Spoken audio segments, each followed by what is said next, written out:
जिस किसी ने भी इस बीज को देखा उसे मरना पड़ता है, लेकिन मैंने इसे सीधे निगल लिया था और 18 साल तक अपने अंदर पाला, क्योंकि मरने से पहले मेरे पिता ने मुझसे कहा था कि जैसे ही ये बीज मेरे अंदर अंकुरित होगा, मेरी जिंदगी पूरी तरह बदल जाएगी। लेकिन बीज के अंकुरित होने से पहले मैं बोल नहीं सकता, क्योंकि जैसे ही मैं अपना मुंह खोलूंगा, इस बीज की ओरा बाहर आ जाएगी, जिससे स्वर्गीय बिजली का क्रोध आकर्षित होगा और मैं बिजली गिरने से मर भी सकता हूं। इसलिए पूरे 18 सालों तक मैंने एक भी शब्द नहीं बोला और लोगों को लगा कि मैं गूंगा हूं। कल इन 18 सालों का आखिरी दिन है, लेकिन आज कुछ ऐसा हो गया जिसकी मैंने उम्मीद नहीं की थी। उस समय जियान लुआई अपनी गर्दन पर बड़ा चाकू रखकर चिल्ला रही थी, मैं फैन चेन से शादी करने से पहले मरना पसंद करूंगी।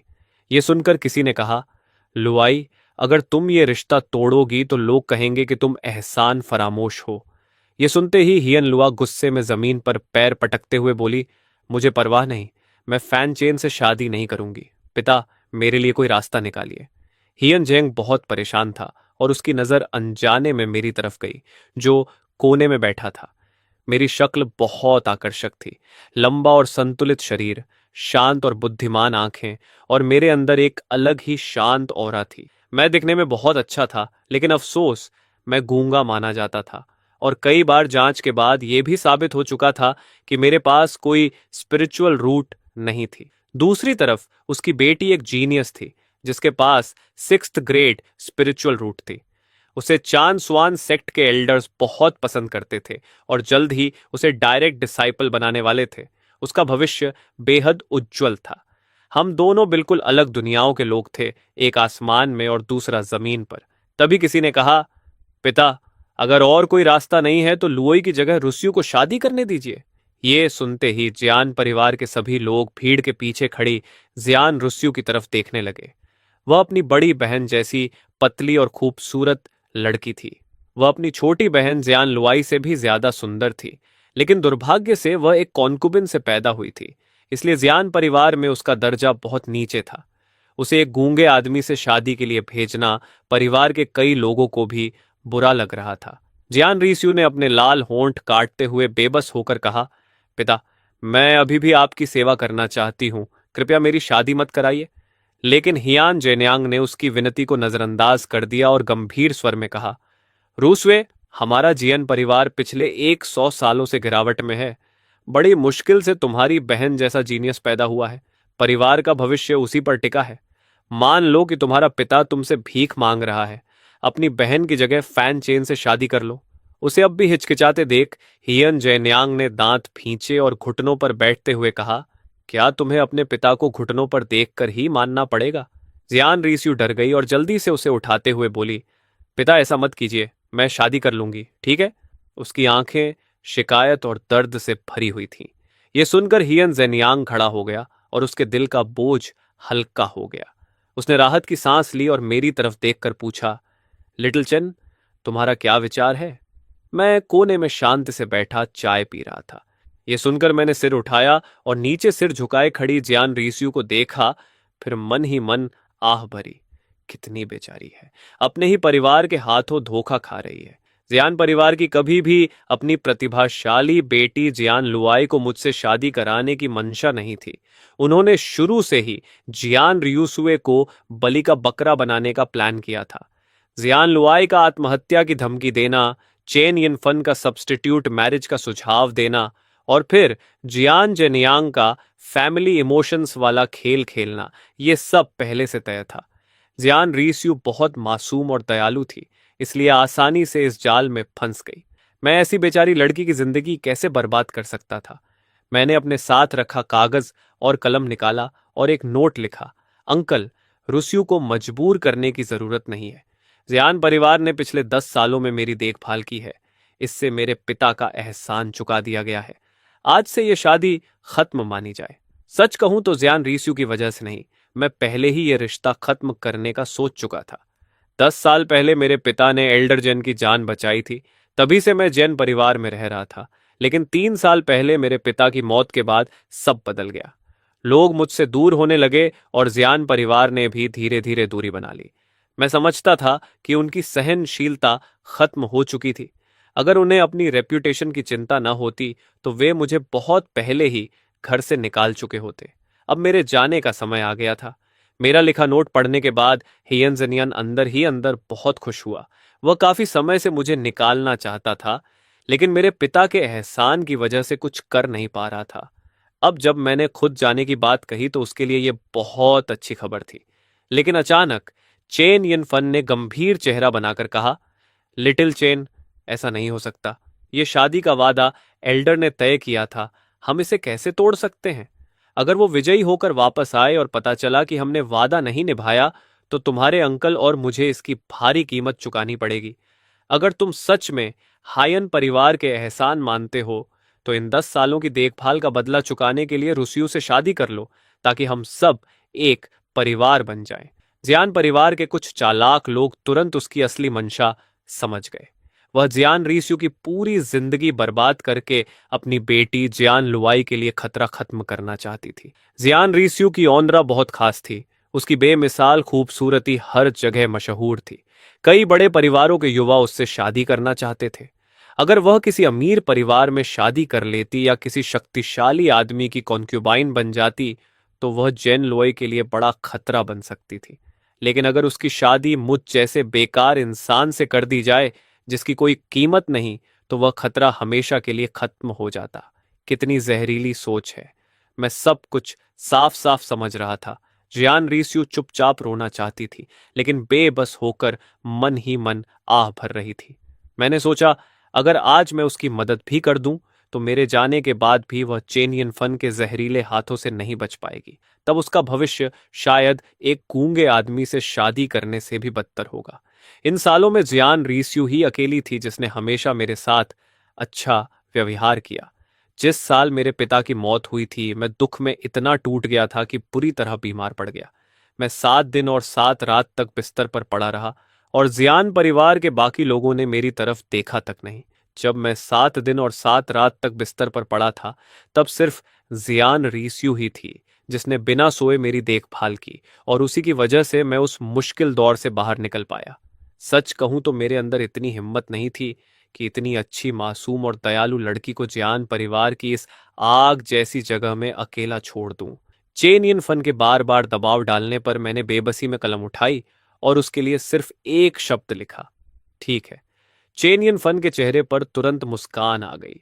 उसने उत्साह से कहा, रुस्यू, फैन चैन को लेकर जाओ और उसके कपड़ों का नाप दिलवा दो। 1 महीने बाद तुम दोनों की शादी होगी। वह चाहती थी कि हमारी शादी जल्दी हो जाए ताकि कोई परेशानी ना आए। जियान रीस्यू ने अपने आंसू पोंछे और लाल आंखों के साथ मेरे सामने आकर बोली, मेरे साथ आओ, मुझे तुमसे कुछ कहना है। मैं उसके पीछे उसके कमरे में गया। कमरे को ड्रेसिंग रूम कहना भी ज्यादा होगा। वो बस मुर्गी खाने से थोड़ा बेहतर था। बहुत साधारण और छोटा। जियान रीस्यू ने दराज खोली और कोने में छुपा हुआ एक छोटा सा पाउच निकाला, जो अलग अलग आकार के टूटे हुए चांदी के सिक्कों से भरा था। उसने धीरे से कहा, छोटे गूंगे, तुम्हें यह रिश्ता नहीं मानना चाहिए था। वो लोग सच में नहीं चाहते कि तुम मुझसे शादी करो। वो बस नहीं चाहते कि लोग उन्हें एहसान फरामोश कहें। जब मेरी बहन सेक्ट में शामिल हो जाएगी, तब वो तुम्हारे साथ बहुत बुरा व्यवहार करेंगे और फिर तुम्हें घर से निकाल देंगे। मैं हल्का सा मुस्कुराया। वह बेवकूफ नहीं थी। फिर उसने वो पैसों की थैली मेरी हथेली पर रखी और धीमी आवाज में बोली, ये पैसे लेकर जियान परिवार छोड़ दो, लग्जियन शहर भी छोड़ दो। मैं नहीं चाहती कि तुम्हारी जिंदगी मेरी तरह हो जाए। मैंने एक नोट लिखा। और तुम? उसके होंठों पर कड़वी मुस्कान आई। उसने कहा, यही मेरा घर है। चाहे वो मेरे साथ कितना भी बुरा व्यवहार करे, मैं जा नहीं सकती। तभी बाहर नौकरानियों की हंसी और बातें सुनाई दी। वे शादी का सामान लेने गोदाम जा रही थीं। वह घबराकर बोली, जल्दी जाओ, उदास मत रहो। बाहर जाकर अजनबियों पर भरोसा मत करना, उनका खाना मत खाना, उनका पानी मत पीना और बेवजह चिल्लाना मत। अगर लोगों को पता चल गया कि तुम गूंगे हो, तो वो तुम्हारा फायदा उठाएंगे। समझे, छोटे गूंगे? बोलते बोलते उसकी आवाज कांपने लगी और उसकी आंखों में आंसू भर आए। मैं एक कदम आगे बढ़ा और उसके सिर पर हाथ रखकर कहा, अब से तुम्हें मुझे पति कहना चाहिए। जियान रीस्यू ने अचानक सिर उठाया।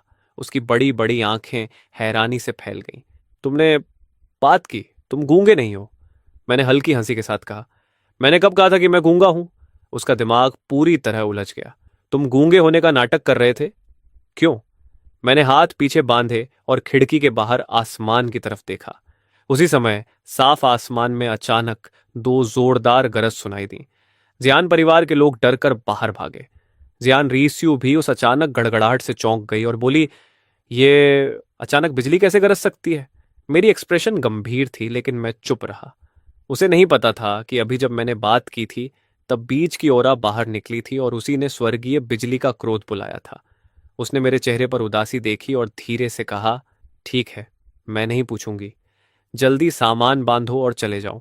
अगर चेन यिन फन को पता चल गया कि तुम गूंगे होने का नाटक कर रहे थे। उसने अपनी पुरानी फटी हुई ड्रेस की तरफ देखा और बड़बड़ाई, मैं फिर से भूत जैसी लग रही हूं। मैं मुड़ा और धीरे से उसका हाथ पकड़ लिया। मैं नहीं जा रहा।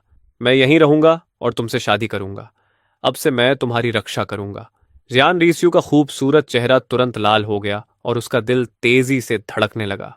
उसने जल्दी से अपना हाथ छुड़ाया और बोली, बेवकूफ़ी मत करो, तुम्हारा टैलेंट तो मुझसे भी कम है। मैं बस मुस्कुरा दिया। आज पूरे 18 सालों का आखिरी दिन था। बहुत जल्द मेरी जिंदगी बदलने वाली थी। मैंने उसकी आंखों में देखते हुए भरोसे से कहा, मुझ पर विश्वास करो। मेरी शांत और दृढ़ नजर देखकर उसके दिल में गर्माहट भर गई। अपनी मां की मौत के बाद पहली बार किसी ने उससे कहा था कि वो उसकी रक्षा करेगा। काफी देर सोचने के बाद उसने फिर से पैसों की थैली मेरी हथेली में रख दी। गालों पर हल्की लाली के साथ उसने कहा, इसे रख लो। इसे मुझसे शादी करने की कीमत समझ लो, फैन चेन। मेरे दिल में एक अजीब भावना उठी। मैंने कभी नहीं सोचा था कि कोई लड़की अपनी सारी जमा पूंजी मुझे दहेज की तरह देकर मुझसे शादी करना चाहेगी। वह अपनी छोटी सी हथेली से मेरे कपड़े ठीक करते हुए धीरे से बोली, अंकल, फैन ने गरीबी में पूरी जिंदगी बिताई और तुम्हारे लिए कुछ बचा नहीं पाए। उम्मीद है ये पैसे तुम्हारे काम आएंगे, फैन चेन।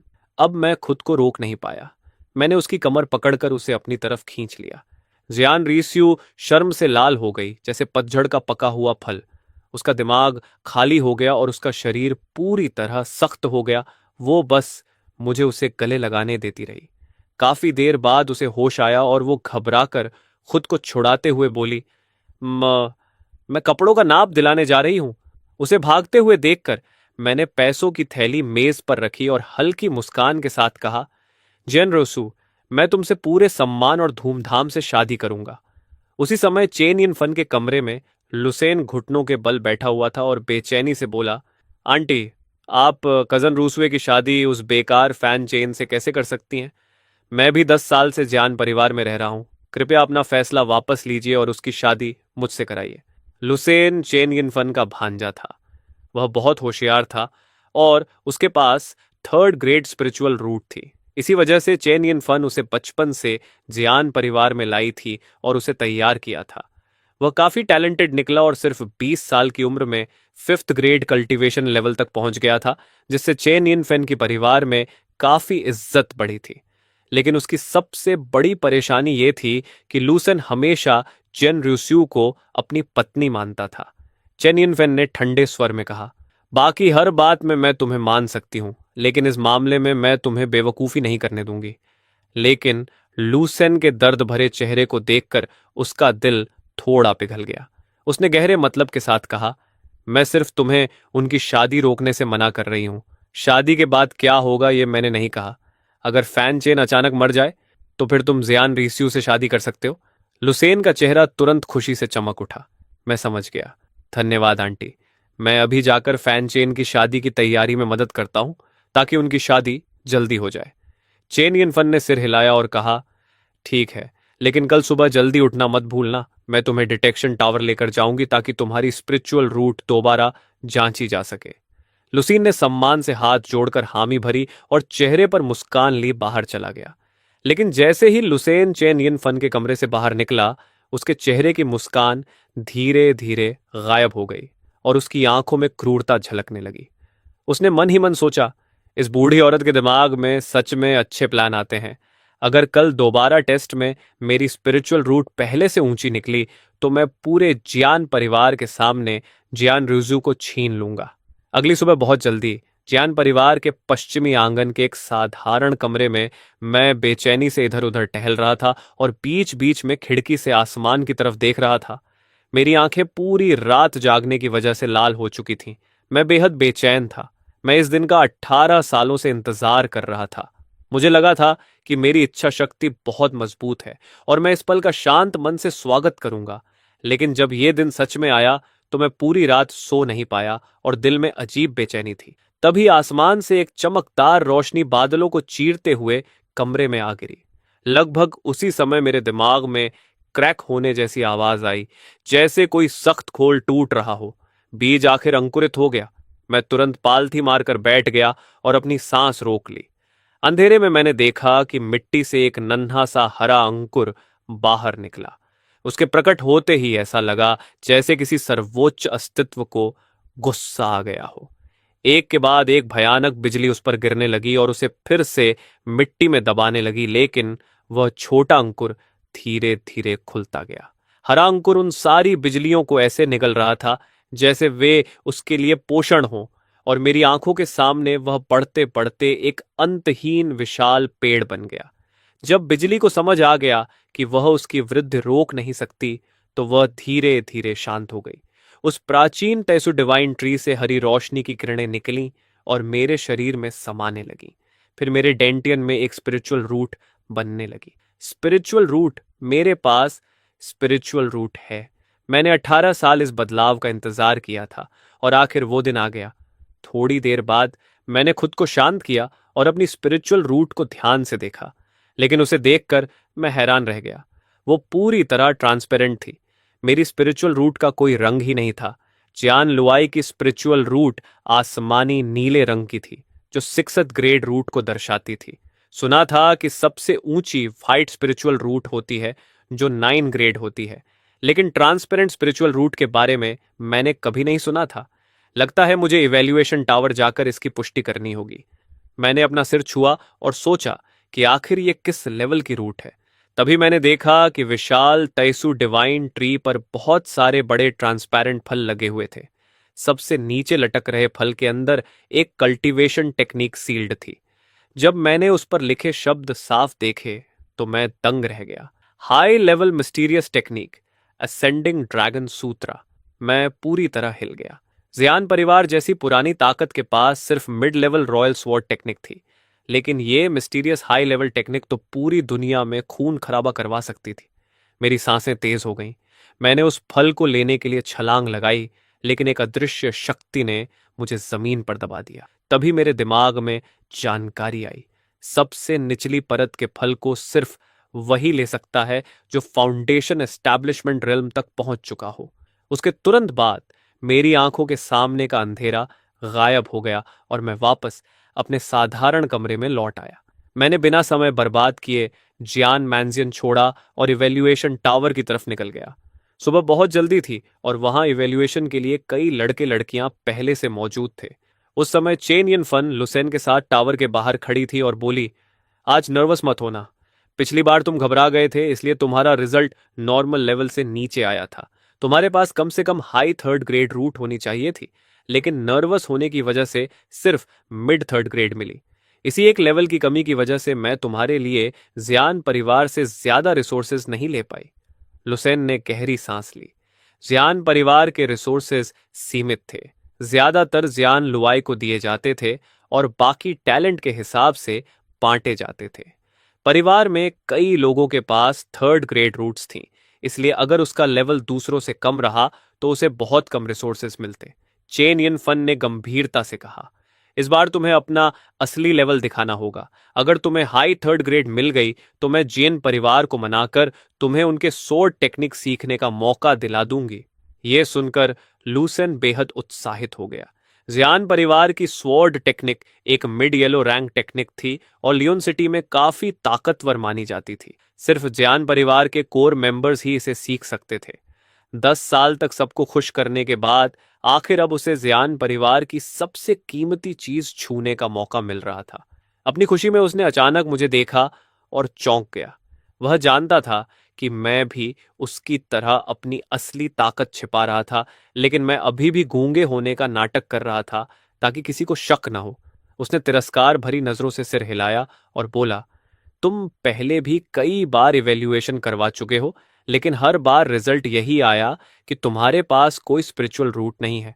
उसने मेरे कंधे पर थपथपाते हुए कहा, स्पिरिचुअल रूट जैसी चीजें जन्म से होती हैं, या तो होती हैं या नहीं होती। पूरी जिंदगी एक आम इंसान बनकर जीने में क्या बुराई है? ऐसी चीजों के पीछे क्यों भाग रहे हो जो तुम्हें मिल ही नहीं सकती? तभी टावर का दरवाजा खुला।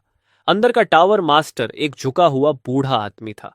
उसने कहा, पुराने नियम वही हैं। जिसकी इवैल्यूएशन एक्स्ट्रॉर्डनरी होगी उसे टेक्निक रिवॉर्ड्स मिलेंगी। लेकिन किसी ने ज्यादा रिएक्शन नहीं दिया, क्योंकि पिछले कई दशकों में सिर्फ जेन लोय ही ऐसी थी जिसे रिवॉर्ड मिला था। लूसेन आत्मविश्वास से भरा हुआ था। उसने मुझे तिरछी नजर से देखा और मजाक उड़ाते हुए मुस्कुराया, थोड़ी देर बाद मेरे असली स्पिरिचुअल रूट लेवल को देखकर कहीं डर मत जाना। उसे पूरा भरोसा था कि इस बार उसकी high third grade spiritual route निकलेगी और उसके बाद जियान परिवार में उसकी पोजीशन और भी ऊंची हो जाएगी। उस वक्त जियान रीस्यू को मुझसे छीनना और भी आसान हो जाता। मैंने बस सिर हिलाया और एक नोट लिख दिया। तभी टावर मास्टर के आदेश के साथ सभी लोग एक साथ टावर के अंदर टेस्टिंग रूम में दाखिल हुए। ये चौथी बार थी जब मैं यहां आया था। पत्थर का दरवाजा बंद होने के बाद मैं घबराहट में सीक्रेट रूम के बीचों बीच रखी चीज को देखने लगा। वहां हवा में एक क्रिस्टल रूलर तैर रही थी, जिस पर 9 अलग अलग रंगों के निशान बने थे, जो लेवल 1 से लेकर लेवल 9 तक को दर्शाते थे। जब कोई अपनी हथेली उस पर रखता तो स्पिरिचुअल रूट की क्षमता के हिसाब से रूलर एक्टिवेट होती और संबंधित रंग दिखाकर रूट का लेवल बताती। इसकी टेस्टिंग बेहद एक्यूरेट थी, इसमें कभी गलती नहीं होती थी। मैंने गहरी सांस ली, आगे बढ़ा और अपनी हथेली क्रिस्टल रूलर पर रख दी। अगले ही पल रूलर तेज रोशनी से चमक उठी। नीचे से एक एनर्जी वेव उठी और धीरे धीरे लाल निशान तक पहुंची, फिर बिना रुके नारंगी निशान पार कर गई। मेरा रुका हुआ दिल थोड़ा शांत हुआ। फिर वेव पीले निशान तक पहुंची और हैरान कर देने वाली स्पीड से हरे निशान से टकराई। मेरा दिल तेजी से धड़कने लगा। हरा रंग 4th ग्रेड स्पिरिचुअल रूट को दर्शाता था, जो पहले ही लूसेन से बेहतर था। लुक्सियन सिटी में भी इसे काफी रेयर और अच्छा टैलेंट माना जाता था, लेकिन वेव के रुकने का कोई इरादा नहीं था। सियान और फिर ब्लू। मैंने अपनी मुट्ठियां कस लीं। मेरा दिल जोर जोर से कांपने लगा। 6th grade spiritual root. मैं जनलोय के लेवल तक पहुंच चुका था, लेकिन वेव फिर भी नहीं रुकी। Purple 7th grade, black 8th grade. मेरा दिल गले तक आ गया और मेरा मुंह सूख गया। मैं लक्ष्यन सिटी का हाईएस्ट रिकॉर्ड तोड़ चुका था, लेकिन टेस्ट अभी भी खत्म नहीं हुआ था। वेव एक झटके में सबसे ऊंचे व्हाइट मार्क तक पहुंच गई। मेरी पुतलियां सिकुड़ गईं और आंखों में बेकाबू खुशी भर गई। मेरे पास legendary 9th grade spiritual root थी, एक ऐसी लेवल जो पहले कभी नहीं देखी गई। लेकिन शौक यहीं खत्म नहीं हुआ, क्योंकि वो वेव फिर भी नहीं रुकी और ऊपर बढ़ती रही। क्रिस्टल रूलर के ऊपर सिर्फ खाली जगह थी, वहां कोई निशान नहीं था, लेकिन वेव लगातार ऊपर चढ़ती रही और आखिर एक जोरदार धमाके के साथ रूलर से बाहर निकल गई और सीक्रेट रूम से बाहर उड़ गई। मैं पूरी तरह स्तब्ध रह गया। यह आखिर किस तरह की स्पिरिचुअल रूट है? लगभग उसी समय बगल वाले रूम में लूसेन अपनी क्रिस्टल रूलर को देख रहा था। उसकी वेव बहुत धीरे धीरे ऊपर बढ़ रही थी, जैसे दीवार पर रेंगता हुआ घोंघा। बड़ी मुश्किल से वो मिडिल 3rd ग्रेड और हाई 3rd ग्रेड के बीच आकर रुक गई और उसका चेहरा बेहद बदसूरत हो गया। वह गुस्से से चिल्लाया, ऊपर जा, ऊपर जा, जल्दी ऊपर जा, कमीनी चीज। उसने क्रिस्टल रूलर को फूंक मारते हुए गालियां दी। उसे पूरा यकीन था कि इस बार हाई 3rd ग्रेड मिल जाएगी, लेकिन वो बस पाल बराबर अंतर से चूक गया। इसी छोटी सी कमी की वजह से वह जियान परिवार के रिसोर्सेस और चेन यिन फन द्वारा वादा की गई स्वॉर्ड टेक्निक दोनों खोने वाला था। तभी मेरी क्रिस्टल रूलर से निकली वेव उसके सीक्रेट रूम के पास से गुजरी। उसकी जबरदस्त इंपैक्ट फोर्स ने लूसेन की वेव को फिर से एक्टिवेट कर दिया। जो वेव पहले रुक चुकी थी, वो अचानक फिर ऊपर बढ़ने लगी और हरे, सायन, ब्लू, पर्पल और ब्लैक मार्क्स पार कर गई। आखिर वो धीरे धीरे व्हाइट मार्क तक पहुंची और वहां रुककर तेज चमकने लगी। बाहर टावर मास्टर आराम से रैटन चेयर पर बैठा था, एक हाथ में कलम और दूसरे में रिकॉर्ड बुक लिए हुए। तभी सीक्रेट रूम नंबर 3 की स्टोन डोर पहले चमकी और हल्की लाल रोशनी निकली। उसने आलस से रिकॉर्ड देखा और बुदबुदाया, सीक्रेट रूम नंबर 3, जू टिंटिन, जो फैमिली की बेटी लो फर्स्ट ग्रेड स्पिरिचुअल रूट। उसके बाद बाकी रूम्स भी एक एक करके चमकने लगे। Secret room number 7, Yuan Gon, Chan family chamber of commerce का young master, high first grade spiritual root. Secret room number 1, Sensen Yu, Chen clan का young master, low first grade. कई रिजल्ट्स दर्ज करने के बाद टावर मास्टर ने सिर हिलाया और आह भरी। लक्ष्यन सिटी हर साल और कमजोर होती जा रही है। अगर कुछ समय पहले जियान लुआई जैसी 6th ग्रेड स्पिरिचुअल रूट वाली प्रतिभा पैदा न हुई होती तो ल्यूशियान सिटी की टेस्टिंग टावर बंद होने वाली थी। तभी अचानक लूसन के सीक्रेट रूम से सफेद रोशनी फूट पड़ी। टावर मास्टर ने अपनी आंखें रगड़ी और कंफ्यूज्ड एक्सप्रेशन के साथ देखा। वाइट क्रिस्टल रूलर पर वाइट मार्क। अगले ही पल उसके चेहरे का रंग उड़ गया। वह जोर से खड़ा हुआ और उसकी ऑरा इतनी तेज थी कि उसकी रटन चेयर कई मीटर दूर उड़ गई। उसके बूढ़े चेहरे पर अविश्वसनीय शौक था। 9th grade spiritual root. जैसे ही ये शब्द उसके मुंह से निकले, सफेद रोशनी अचानक सूरज की तरह तेज हो गई और पूरी टेस्टिंग टावर को चमकदार सफेद रोशनी से भर दिया। टावर भी उस रोशनी को रोक नहीं पाई और वो एक विशाल सफेद बीम बनकर आसमान चीरते हुए बादलों के पार निकल गई। उसी समय जान परिवार में जान लुओय अपनी मेडिटेशन खत्म कर रही थी। स्पिरिचुअल ऑरा उसके चारों तरफ घूम रही थी और उसकी आंखें चमक रही थीं। पास में जियान जेन्यांग गर्व से भरा खड़ा था। लुओई, इतनी कम उम्र में तुमने बॉडी रिफाइनमेंट का 9 लेवल पार कर लिया। हमारी लग्जियन सिटी में ऐसा पहले कभी नहीं हुआ। जियान लुआओ ने घमंड से कहा। आखिर मैं 6th ग्रेड स्पिरिचुअल रूट हूं। इतनी तेज कल्चरेशन होना कोई हैरानी की बात नहीं। जब मैं चानुआन सेक्ट जाऊंगी और मुझे मिड येलो ग्रेड या high yellow grade spirit stones मिलेंगी, तब मेरी कल्टीवेशन और भी तेज हो जाएगी। तभी उसकी नजर अचानक आसमान में उठती सफेद रोशनी पर पड़ी और वह चौंक गई। पिता, ये क्या है? जियान जेन्यांग ने ऊपर देखा और उसका चेहरा तुरंत बदल गया। क्या क्या दुनिया में 9 ग्रेड स्पिरिचुअल रूट प्रकट हुई है? सियान लुओई अविश्वास में उस रोशनी को देखती रही और अनजाने में अपने लाल होंठ काटने लगी। वह इतनी घमंडी थी कि यह स्वीकार नहीं कर सकती थी कि लुक्सियन सिटी में कोई उससे भी बेहतर टैलेंट वाला हो सकता है। जैसे ही रोशनी धीरे धीरे गायब होने लगी, उसने अपने दांत भींचे, हाथ में पकड़ा एक्सेसरी फेंका और डिटेक्शन टावर की तरफ दौड़ पड़ी। मैं जाकर देखूंगी कि वो कौन है। उसी समय अनगिनत योद्धा पागलों की तरह डिटेक्शन टावर की तरफ दौड़ पड़े, क्योंकि वे उस चमत्कार को अपनी आंखों से देखना चाहते थे जो सैकड़ों साल में सिर्फ एक बार होता है। दूसरी तरफ डिटेक्शन टावर के अंदर पूरी तरह अफरा तफरी मच चुकी थी। जिन वॉरियर्स का टेस्ट चल रहा था, वे सब अपने अपने कमरों से भागकर बाहर आ गए और लूसेन के स्टोन रूम के सामने खड़े होकर हैरानी में जड़ हो गए। टावर मास्टर तो लगभग पागल ही हो गया था। वह लगातार बड़बड़ा रहा था। मिथक, मैंने अपनी जिंदगी में एक मिथक देख लिया।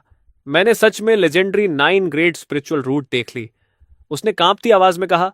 यह बिल्कुल हमारे त्यान जांगी पेविलियन के मास्टर जैसी स्पिरिचुअल रूट है। तभी एक युवा ने ईर्ष्या से मुट्ठियां भींचते हुए पूछा, टावर मास्टर, क्या 9th ग्रेड सबसे ताकतवर होती है? टावर मास्टर ने उसे घूरा और ठंडे स्वर में कहा, बकवास। बिल्कुल 9 ग्रेड सबसे ताकतवर होती है। लेकिन फिर जैसे उसे कुछ याद आया, वह थोड़ा झिझका और बोला, हालांकि इस दुनिया में एक ऐसी स्पिरिचुअल रूट की कहानी भी है जो 9th ग्रेड से भी ऊपर होती है। उसे बूगी स्पिरिचुअल रूट कहा जाता है। कहा जाता है कि वह इनविजिबल और इंटैंजिबल होती है, पूरी तरह ट्रांसपेरेंट। वो रूट 9th ग्रेड से 10 गुना, 100 गुना ज्यादा ताकतवर होती है। लेकिन वो सिर्फ कहानियों में है, असलियत में नहीं। तुम लोग क्या सोचते हो, इतनी आसानी से कोई बगी स्पिरिचुअल रूट पा सकता है? यह सुनकर पास खड़ा एक कमजोर दिखने वाला युवक कड़वी हंसी हंस पड़ा। उसके चेहरे पर निराशा थी।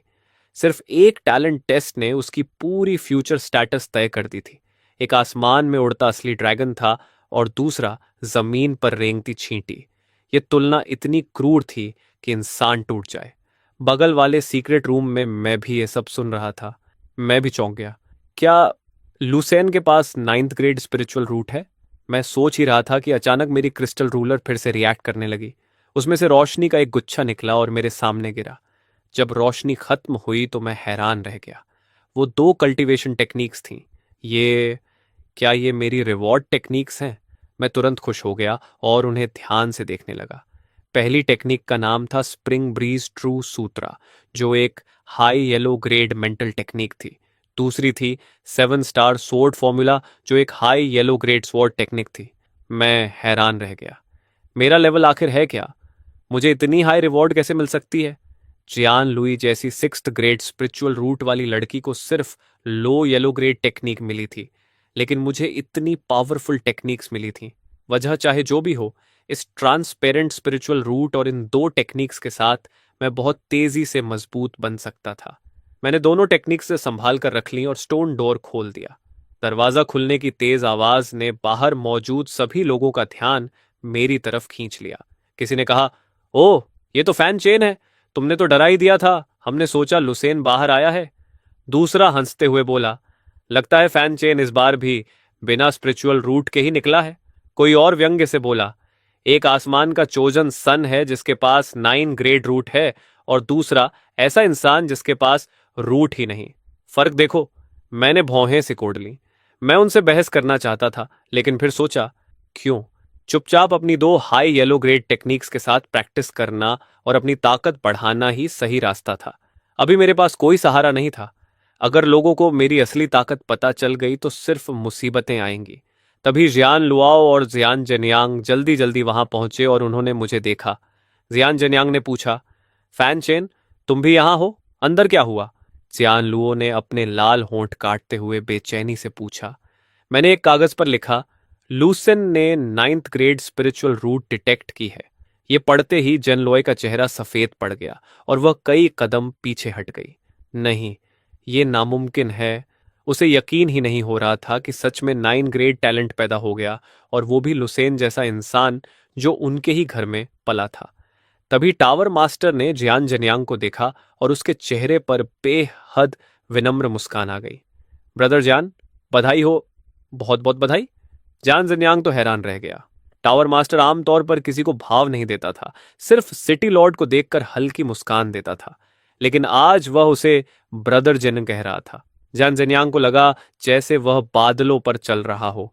तभी ल्यूसियन सिटी का सबसे ताकतवर वॉरियर और सिटी लॉर्ड यीफेन भी तेजी से पहुंचा। उसने मुस्कुराते हुए कहा, पेट्रियार्क जियान, बधाई हो। आपकी फैमिली ने एक असली ड्रैगन पैदा किया है। जियान जेनियांग को तो लगने लगा कि वह सपना देख रहा है।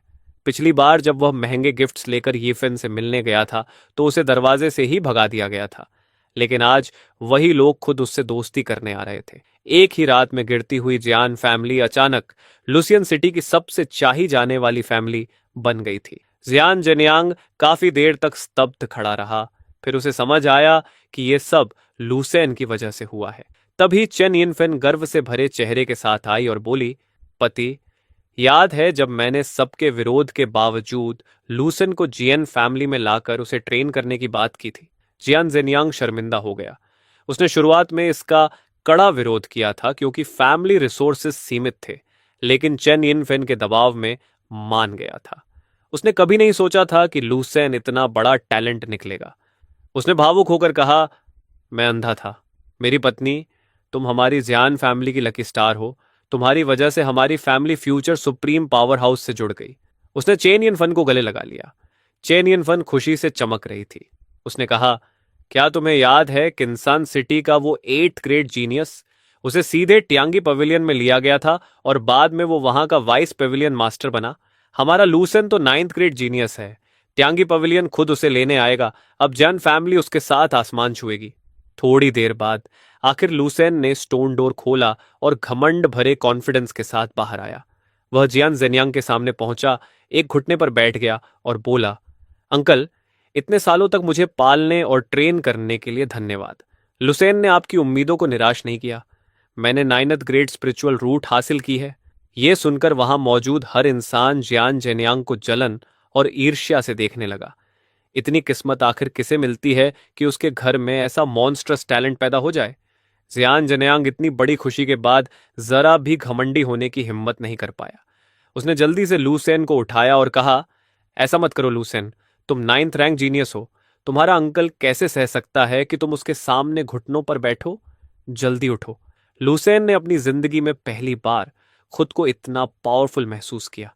पहले वह हमेशा जियन जेन्यंग के सामने सावधान रहता था, छोटी सी गलती पर भी डांट पड़ती थी, लेकिन अब वही इंसान उसे भगवान जैसा सम्मान दे रहा था। इस एहसास ने उसके अंदर ऐसा घमंड भर दिया जैसे वह 9 आसमानों के ऊपर खड़ा होकर पूरी दुनिया को देख रहा हो। तभी उसकी नजर मुझ पर पड़ी। मैं चुपचाप हाथ आस्तीन में डाले खड़ा था और मेरे चेहरे पर जरा भी हैरानी नहीं थी। यही बात उसे सबसे ज्यादा चुभ गई। उसे समझ नहीं आया कि एक गूंगा बेकार इंसान उसके सामने झुक क्यों नहीं रहा। उसने ऊंची आवाज में कहा, फैन चेन, क्या तुम्हें यकीन नहीं हो रहा? मैंने बिना एक्सप्रेशन बदले एक कागज पर लिखा, तुम इसके लायक नहीं हो। यह देखकर लूसन के चेहरे पर तिरस्कार भरी मुस्कान आ गई। फिर उसने जियान जेन्यांग की तरफ मुड़कर कहा, अंकल जियान, मेरी एक रिक्वेस्ट है। जियान जेन्यांग तुरंत बोला, कहो, इतनी फॉर्मेलिटीज की जरूरत नहीं। लुसेन ने मुझे तिरछी नजर से देखा और होठों पर मुस्कान लाते हुए कहा, मैं और जियान रीस्यू बचपन के दोस्त हैं। मैं उसे किसी बेकार इंसान से शादी करते नहीं देख सकता। अंकल जीन, कृपया उसकी शादी मुझसे करा दीजिए। सिर्फ मैं ही उसे खुशी और अच्छा भविष्य दे सकता हूं। जियान जेन्यांग तुरंत असहज हो गया। वह पहले ही सबके सामने जियान रीस्यू की शादी मुझसे तय कर चुका था। अगर अब वो अपना वादा तोड़ता तो उसकी रेप्यूटेशन खराब होती। लेकिन दूसरी तरफ लुसीन अब जियान परिवार का भविष्य था। अगर उसे नाराज कर दिया तो वह परिवार का सबसे बड़ा पापी कहलाता। वह दुविधा में था कि तभी मैंने कलम उठाई और लिखा, अंकल जियान, जियान रीस्यू को खुशी कौन दे सकता है, ये बातों से नहीं, ताकत से तय होगी। मैं लूसेन से मुकाबला करने को तैयार हूं। यह पढ़कर जान जेन्यांग ने राहत की सांस ली। अगर मैं हार जाता तो मैं खुद हट जाता और उसे वादा तोड़ने की बदनामी नहीं झेलनी पड़ती। वहीं लूसेन भी जन रूस्यू से शादी कर सकता था। दोनों तरफ फायदा। लुसेन जोर जोर से हंस पड़ा। हा हा हा, एक ऐसा बेकार इंसान जिसके पास स्पिरिचुअल रूट भी नहीं है, वो मेरी 9th रैंक स्पिरिचुअल रूट को चैलेंज कर रहा है। कितना मजाकिया है। फिर उसने घमंड से कहा, ठीक है, क्योंकि हम दोनों जेन मैंशन में बड़े हुए हैं, मैं तुम्हें मौका देता हूं। जैन जेन्यांग ने कहा, मैं तुम दोनों को 3 दिन देता हूं। जो एक लेवल ब्रेक थ्रू करेगा वही जेन रूस्यू से शादी करने का हकदार होगा। मैं जियान फैमिली हेड होने के नाते यही फैसला देता हूं। मैंने सिर हिलाया। लुसेन आत्मविश्वास से हंसते हुए बोला, सिर्फ एक लेवल? अंकल, आप मेरी 9 रैंक स्पिरिचुअल रूट को कम आंक रहे हैं। 3 दिन बाद देखना क्या होता है। तभी भीड़ को चीरते हुए एक शानदार कपड़े पहने बूढ़ा आदमी आगे आया और सम्मान से हाथ जोड़कर बोला, यंग मास्टर लू, मैं इंचनन हूं। यह सुनकर सभी लोग चौंक गए। इंचैन इमोर्टल ल्यू सिटी की सबसे बड़ी एल्केमी फैमिली का हेड था। उसकी फैमिली की एंसेस्ट्रल रिफाइनमेंट पिल रेसिपी ने आसपास के सभी शहरों की रिफाइनिंग पिल्स मार्केट पर मोनोपोली कर रखी थी। रिफाइनमेंट पिल्स कल्चरेशन बढ़ाने का सबसे बड़ा सहारा थी, इसलिए उसके आते ही सभी का ध्यान उसी पर गया। लूसेन ने उसे पहचान कर पूछा, पेट्रियाकिन, क्या बात है? इंचनन हंसते हुए एक ब्रोकेड बॉक्स खोला। अंदर 10 छोटी जेड बॉटल्स रखी थीं, जिनसे स्पिरिचुअल ऑरा निकल रही थी। वे बेहद कीमती रिफाइनमेंट पिल्स थीं। उसने मुस्कुराकर कहा, यंग मास्टर लू को 9 रैंक स्पिरिचुअल रूट मिलने की बधाई। मेरे पास देने के लिए कुछ खास नहीं, इसलिए ये newly refined high grade refinement pills आपको गिफ्ट करता हूं। उम्मीद है कि आप 3 दिन में ब्यूटी भी जीतेंगे। भीड़ की आंखें लालच से चमक उठीं। उन बॉटल्स में से हर एक की कीमत बहुत बड़ी थी। मैंने अपनी आंखें हल्की से कोट लीं। साफ था कि इन फैमिली खुलकर लुसेन का सपोर्ट कर रही थी। शायद उसने मेरी नजर महसूस कर ली। वह रुका नहीं बल्कि और तिरस्कार से बोला, और आज से मेरी फैमिली की सभी दुकानों को आदेश है कि फैनचन को रिफाइनमेंट लिक्विड या पिल्स नहीं बेची जाएंगी। मेरी आंखें पूरी तरह ठंडी हो गईं। मैंने लिखा, इंचानन, उम्मीद है तुम्हें अपने फैसले पर पछतावा नहीं होगा। वह जोर से हंस पड़ा। पछतावा? तुम्हें छोड़कर यंग मास्टर लू का साथ देना मेरे जीवन का सबसे सही फैसला है। यह सुनते ही पूरी भीड़ हंस पड़ी। मैंने बस उसे गहराई से देखा और चुपचाप वहां से चला गया। तमाशा खत्म होते ही बाकी लोग भी धीरे धीरे चले गए। रियान मैंजियन लौटते ही मैंने खुद को कमरे में बंद कर लिया और तुरंत स्प्रिंग ब्रीज ट्रू सूत्र खोलकर ध्यान से पढ़ना शुरू किया। शायद सुप्रीम वॉइड एंशियंट ट्री ने मेरे शरीर को बदल दिया था, क्योंकि इतनी गहरी हाई येलो ग्रेड टेक्निक मुझे बहुत आसानी से समझ आने लगी। जल्दी ही चारों दिशाओं से इनविजिबल ऑनरा मेरे टेंटियन में आने लगी और प्योर स्पिरिचुअल पावर में बदलने लगी। मैं बिना रुके पूरी रात कल्टीवेशन करता रहा, दुनिया की हर चीज भूल गया। अगली सुबह जब पहली सूरज की किरण कमरे में आई, तब मैंने धीरे से आंखें खोली। मेरे चेहरे पर खुशी की झलक थी। सिर्फ एक रात की कल्टीवेशन में मैं सफलतापूर्वक बॉडी रिफाइनमेंट के सेकंड लेयर तक पहुंच गया था। लेकिन ये अभी खुद को और जेन रूस्यू को बचाने के लिए काफी नहीं था। मुझे और ताकत चाहिए थी। जब मैंने दोबारा कल्टीवेशन करने की कोशिश की तो पता चला कि ऑरा अब्सॉर्ब करने की स्पीड बहुत धीमी हो गई थी। बॉडी रिफाइनमेंट रेलम में जितना ऊपर जाते हो, कल्टीवेशन उतनी धीमी होती जाती है। इसके लिए रिफाइनमेंट लिक्विड की जरूरत होती है, लेकिन वो बहुत महंगा था और इन फैमिली अब मुझे बेचने वाली नहीं थी। ये सोचकर मैं हल्का सा परेशान हुआ। तभी मैंने अचानक अपने माथे पर हाथ मारा। मरने से पहले पिता ने मुझे एक बॉक्स के बारे में बताया था, जिसे उन्होंने 10 साल तक अपने साथ रखा था और अपनी कब्र के सामने दफन कर दिया था। उन्होंने कहा था कि सीड जर्मिनेट होने से पहले उसे मत खोलना। क्या उसमें मेरे लिए कल्टीवेशन रिसोर्सेज हो सकते हैं? तभी बगल वाले आंगन से जियन रियुसुए की रोने जैसी आवाज आई। आंट चेन, ये इस महीने मेरे एंसेस्टर्स द्वारा दिए गए रिसोर्सेज हैं, कृपया इन्हें मुझसे मत छीनिए। मैंने बाहर झांका और देखा कि चेन यिनफन अपनी 2 पर्सनल मेट्स के साथ जियान रीस्यू को दीवार के पास दबाए खड़ी थी। दोनों मेट्स ने उसके हाथ पकड़ रखे थे, जबकि चेन यिनफेन उसके कपड़ों से जबरदस्ती एक बॉटल रिफाइनमेंट लिक्विड निकाल रही थी। उसका चेहरा हल्का ठंडा हो गया और चेन यिनफेन ने तिरस्कार से कहा, ये मत सोचो कि मुझे नहीं पता तुम ये रिफाइनमेंट लिक्विड उस बेकार फैन चेन को देने वाली थी। इतना कहकर उसने रिफाइनमेंट लिक्विड की बोतल जोर से जमीन पर पटक दी। कीमती रिफाइनमेंट लिक्विड पूरे जमीन पर फैल गया और मिट्टी में मिल गया। जियान रीस्यू घबराकर दोनों मेड़ों की पकड़ से छूटने के लिए संघर्ष करने लगी। जैसे ही वो छूटी, तुरंत जमीन पर घुटनों के बल बैठ गई और उस मिट्टी को अपने हाथों से समेटने लगी जो स्पिरिचुअल लिक्विड में भीग चुकी थी। वह कोशिश कर रही थी कि थोड़ा सा लिक्विड ही बचा ले, लेकिन लिक्विड और मिट्टी पूरी तरह मिल चुके थे। अब कुछ भी बचाना बेकार था। यह देखकर उसकी शांत प्रकृति भी टूट गई और उसकी आंखों से आंसू निकल पड़े। वह रोते हुए बोली, श्याओ चेन पहले ही बहुत दुख झेल चुका है, आप लोग उसे इतना क्यों सताते हैं? चैन यिन फन ने बेपरवाही से हाथ झाड़े और कहा, कौन उसे परेशान कर रहा है? ये रिफाइनमेंट लिक्विड हमारी जियान फैमिली की है। अगर उसमें हिम्मत है तो खुद जाकर कमा ले। अगर उसे एक औरत से छुपकर रिसोर्सेस लेने पड़ रहे हैं तो हमारी जेन मैंशन ही नहीं, सड़क का भिखारी भी उस पर थूकेगा। चलो। इतना कहकर वह संतुष्ट होकर इतराती हुई चली गई। जेन रिजुए जमीन पर बैठी रही, पूरी तरह बेबस। उसके चेहरे पर गिल्ट साफ दिख रहा था। तभी मैंने उसके कंधे पर हाथ रखा और धीरे धीरे उसकी पीठ थपथपाई। उसने पीछे मुड़कर मुझे देखा और भी ज्यादा रोते हुए बोली, माफ करना श्याओ चेन, मैं सच में बहुत बेकार हूं। अगर मैं थोड़ा और सावधान होती तो चेन यिन फन को पता नहीं चलता। मैंने उसकी पतली पीठ पर हल्के से हाथ फेरा और कहा, पगली, मैं तुम्हारा शुक्रगुजार हूं। तुम्हें कैसे दोष दे सकता हूं? चिंता मत करो, रिफाइनमेंट लिक्विड का इंतजाम मैं खुद कर लूंगा। तुम जाकर आराम करो और मेरी खबर का इंतजार करना। इतना कहकर मैं जल्दी से जियान मैंशन छोड़कर बाहर फेंसान इलाके में पहुंच गया।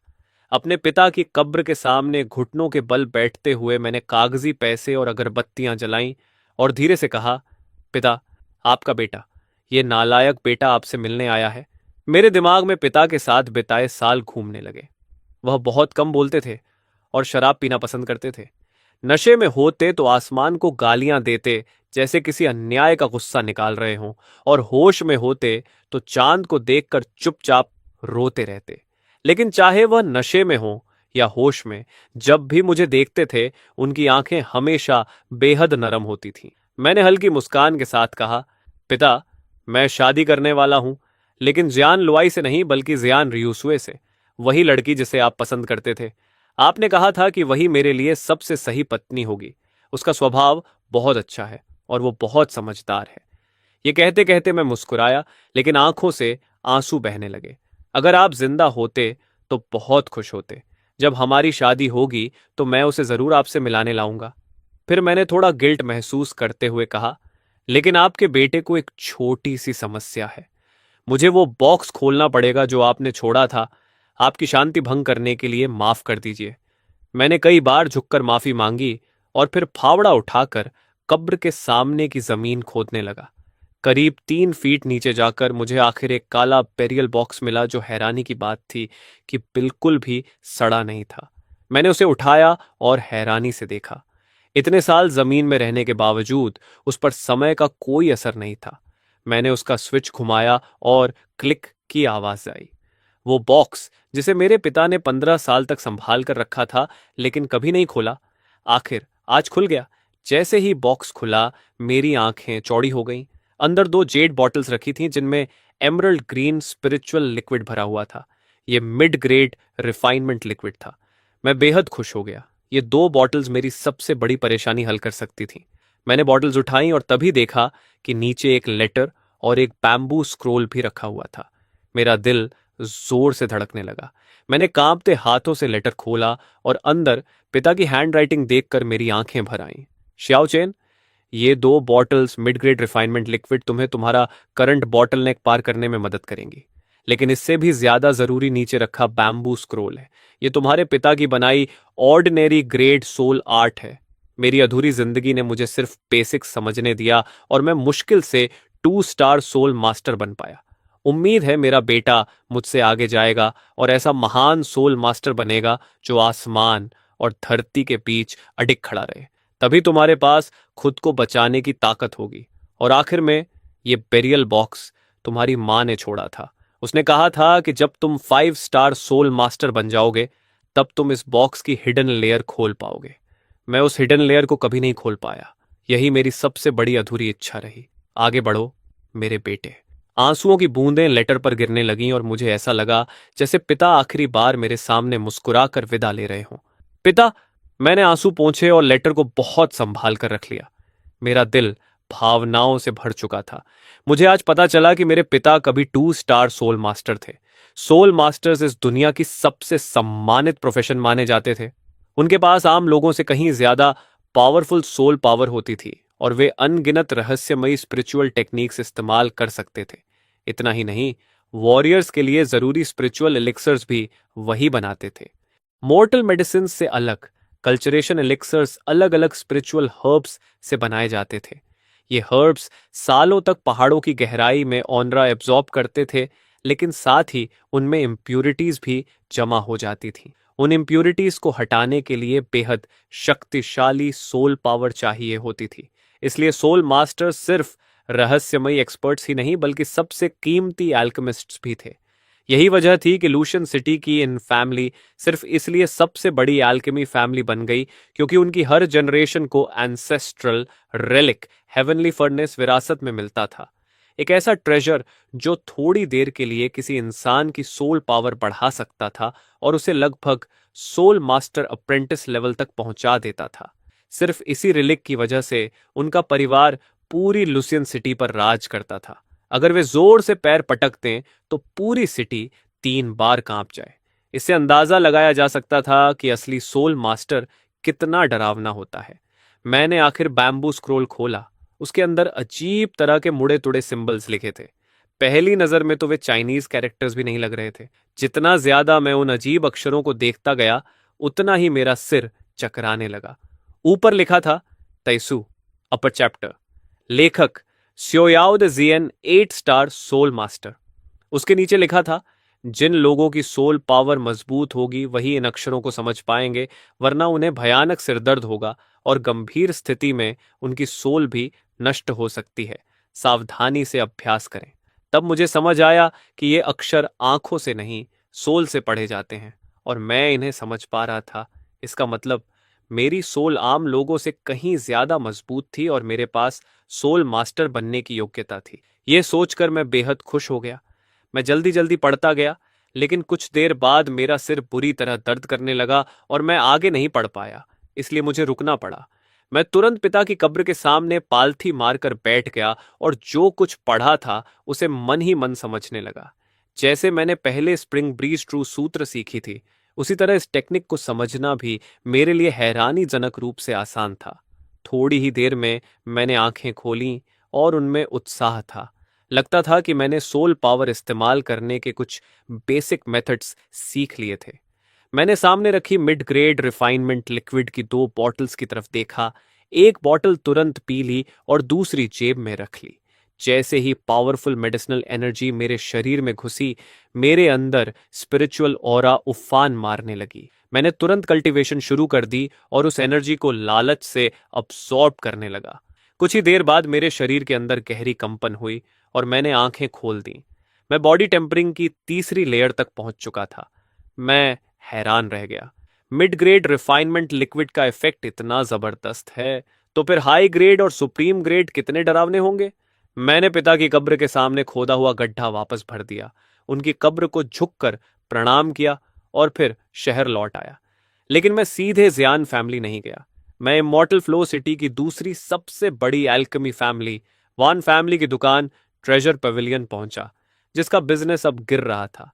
वान फैमिली के पास इन फैमिली जैसा सोल पावर बढ़ाने वाला ट्रेजर नहीं था, इसलिए वे सिर्फ बहुत घटिया प्रोडक्ट्स बना पाते थे और उनका बिजनेस इन फैमिली से काफी कमजोर था। वहां पहुंचकर मैंने ढीला काला रोब पहना, मास्क लगाया और दुकान के अंदर गया। ट्रेजर पवेलियन का मैनेजर आलस से कुर्सी पर लेटा दुकान संभाल रहा था। उसने सुस्त आवाज में पूछा, सर, क्या खरीदना चाहते हैं? मैंने सिर हिलाया और भारी आवाज में कहा, मैं खरीदने नहीं आया। मैनेजर ने हैरानी से मुझे देखा। तो क्या आपके पास कोई हेवनली मटेरियल है बेचने के लिए? मैंने फिर सिर हिलाया। वो भी नहीं। मैनेजर चिढ़ गया और बोला, यह व्यापार की जगह है, ना खरीदना ना बेचना, तो फिर यहां क्यों आए हो? मैंने अपनी जेब से मिड ग्रेड रिफाइनमेंट लिक्विड निकाली और काउंटर पर रख दी। इसे सामान के बदले बदलना है। मैनेजर ने बॉटल देखी और उसका चेहरा अचानक बदल गया। उसकी आंखें शौक से फैल गईं। वह तुरंत कुर्सी से उछल पड़ा और चिल्लाया, ये मिड ग्रेड रिफाइनमेंट लिक्विड है। 10 साल हो गए मैंने फिर से मिड ग्रेड रिफाइनमेंट लिक्विड देखी है। वह इतना एक्साइटेड हो गया कि उसका मेरे प्रति व्यवहार तुरंत सम्मान से भर गया। जल्दी जल्दी इस सम्मानित मेहमान के लिए सबसे अच्छी चाय लाओ। मैं थोड़ा चौंक गया। क्या 10 साल पहले भी मेरे पिता ने ही ऐसा रिफाइनमेंट लिक्विड बेचा था? मैंने ठंडी आवाज में कहा, चाय की जरूरत नहीं, मैं कुछ मटेरियल्स लेना चाहता हूं। तुम्हारी दुकान कितना दे सकती है? मैंने काउंटर पर रखी कलम उठाई और रिफाइनमेंट लिक्विड बनाने के मटेरियल्स की लिस्ट लिख दी। लिस्ट देखते ही मैनेजर और ज्यादा एक्साइटेड हो गया। उसकी आवाज सम्मान से भर गई। वह लगभग झुकते हुए बोला, महाशय, क्या आप सोल मास्टर हैं? पूरी इमॉर्टल फ्लो सिटी में इंचानन के अलावा कोई भी रिफाइनमेंट लिक्विड मटेरियल्स नहीं खरीदता जब तक कि वह सोल मास्टर ना हो। मेरी आवाज ठंडी हो गई। तुम बहुत कुछ जानना चाहते हो? मैनेजर डर गया और तुरंत खुद को थप्पड़ मारते हुए बोला, इस छोटे आदमी ने ज्यादा बोल दिया, कृपया माफ कर दीजिए। अगर मैं सच में सोल मास्टर था तो वह 10 जिंदगियों में भी मुझे नाराज करने की हिम्मत नहीं कर सकता था। मैंने कहा, बकवास बंद करो, बताओ कितना एक्सचेंज कर सकते हो? मैनेजर बोला, मार्केट प्राइस के हिसाब से एक bottle mid grade refinement liquid की कीमत 10,000 सिल्वर टेल्स है। रिफाइनमेंट मटेरियल्स की एक सेट 1,000 सिल्वर टेल्स की पड़ती है, तो हम आपको 10 सेट्स दे सकते हैं। फिर उसने इधर उधर देखा और धीरे से बोला, लेकिन अगर भविष्य में आपके पास और रिफाइनमेंट लिक्विड हो और आप हमें बेचें, तो मैं फैसला लेकर आपको 11 सेट्स दे सकता हूं। मैं अंदर से खुश हो गया। एक बॉटल की कीमत 10,000 सिल्वर टेल्स, जबकि लो ग्रेड की सिर्फ 5,000 होती है, लेकिन उसके इफेक्ट को देखकर यह 2 गुनी कीमत पूरी तरह सही थी। मैंने थोड़ा सोचा और सिर हिला दिया। मैनेजर खुशी से झूम उठा और तुरंत 11 सेट्स मटेरियल्स मेरे सामने रख दिए। हाथ रगड़ते हुए उसने कहा, महाशय, कल लूशियन सिटी की एल्केमी एग्जीबिशन है। अगर आपके पास एक्स्ट्रा रिफाइनमेंट लिक्विड हो तो कृपया वहां हमें बेच दीजिए, ताकि वॉन फैमिली थोड़ी इज्जत बचा सके। उसकी लगभग भीख मांगती हुई एक्सप्रेशन देखकर मैंने हल्का सिर हिलाया। कोशिश करूंगा। ट्रेजर पैवेलियन छोड़ने के बाद मैंने कंफर्म किया कि कोई मेरा पीछा नहीं कर रहा। फिर एक सुनसान गली में जाकर डिस्गाइज उतारा और सामान्य रूप से सड़क पर लौट आया। मैं कुछ ही कदम चला था कि अचानक किसी की मजाक उड़ाती आवाज सुनाई दी। अरे वाह, ये कौन है? मैंने देखा, लूसन घोड़े पर बैठा हुआ था। चेहरे पर घमंडी मुस्कान थी। उसके बगल में इंचानन भी था। दोनों ने मुझे देखा और घोड़े रोक दिए। लूसन ने पास के ट्रेजर पेविलियन की तरफ देखा और जोर से हंस पड़ा। पेट्रियार्किन, कुछ लोग अभी भी सपना देख रहे हैं कि उन्हें लो ग्रेड रिफाइनमेंट लिक्विड मिल जाएगी। इंचानन ने मुझे तिरछी नजर से देखकर मुस्कुराते हुए कहा, पूरे ल्यूजियन सिटी में मेरी इन फैमिली के अलावा कहीं रिफाइनमेंट लिक्विड नहीं मिलती। अगर तुम ट्रेजर पेविलियन में इसे मांगने गए थे तो तुम गलत जगह आ गए। फिर लुसेन हंसते हुए बोला, उनसे भीख मांगने से अच्छा है मुझसे भीख मांग लो। शायद मैं तुम्हें रिफाइनमेंट लिक्विड दे दूं, या फिर मुझसे ये मांग लो कि मैं तुम्हारी फियांस को छोड़ दूं। दोनों जोर जोर से हंसते हुए घोड़ों पर आगे बढ़ गए, जबकि इंचानन जाते जाते मुझे तिरछी नजरों से घूरता रहा। दुनिया को नष्ट करने वाले अल्केमी लिक्विड के बारे में भूल जाओ। जब तक मैं इंचानन यहां हूं, तुम अपनी पूरी जिंदगी में अल्केमी लिक्विड की एक बूंद भी पाने के बारे में सोच नहीं सकते।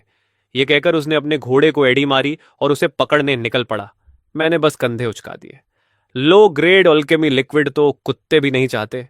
ज्यादा देर नहीं हुई थी कि यंग मिस हान वैन सिलन ट्रेजर गैलरी में दाखिल हुई। दुकानदार डर और सम्मान से भरे चेहरे के साथ झुक गया। यंग मिस, मामला वैसा ही है जैसा मैंने पहले आपको बताया था। हान सिलिन की आंखें बेहद तेज थीं। उसने ठंडी आवाज में पूछा, क्या तुमने किसी को उसकी पहचान पता करने भेजा था? दुकानदार का शरीर कांप उठा। यह बूढ़ा नौकर ऐसी हिम्मत कैसे कर सकता है? सोल मास्टर्स को बिल्कुल पसंद नहीं कि कोई उनके सौभाग्यपूर्ण मौकों की जासूसी करे। अगर हम उन्हें नाराज कर दें तो क्या हम हैंग परिवार पर मुसीबत नहीं लाएंगे? हान सिलिन का चेहरा थोड़ा नरम पड़ा। उसने राहत की सांस ली। फिलहाल मैं तुम्हें माफ करती हूं।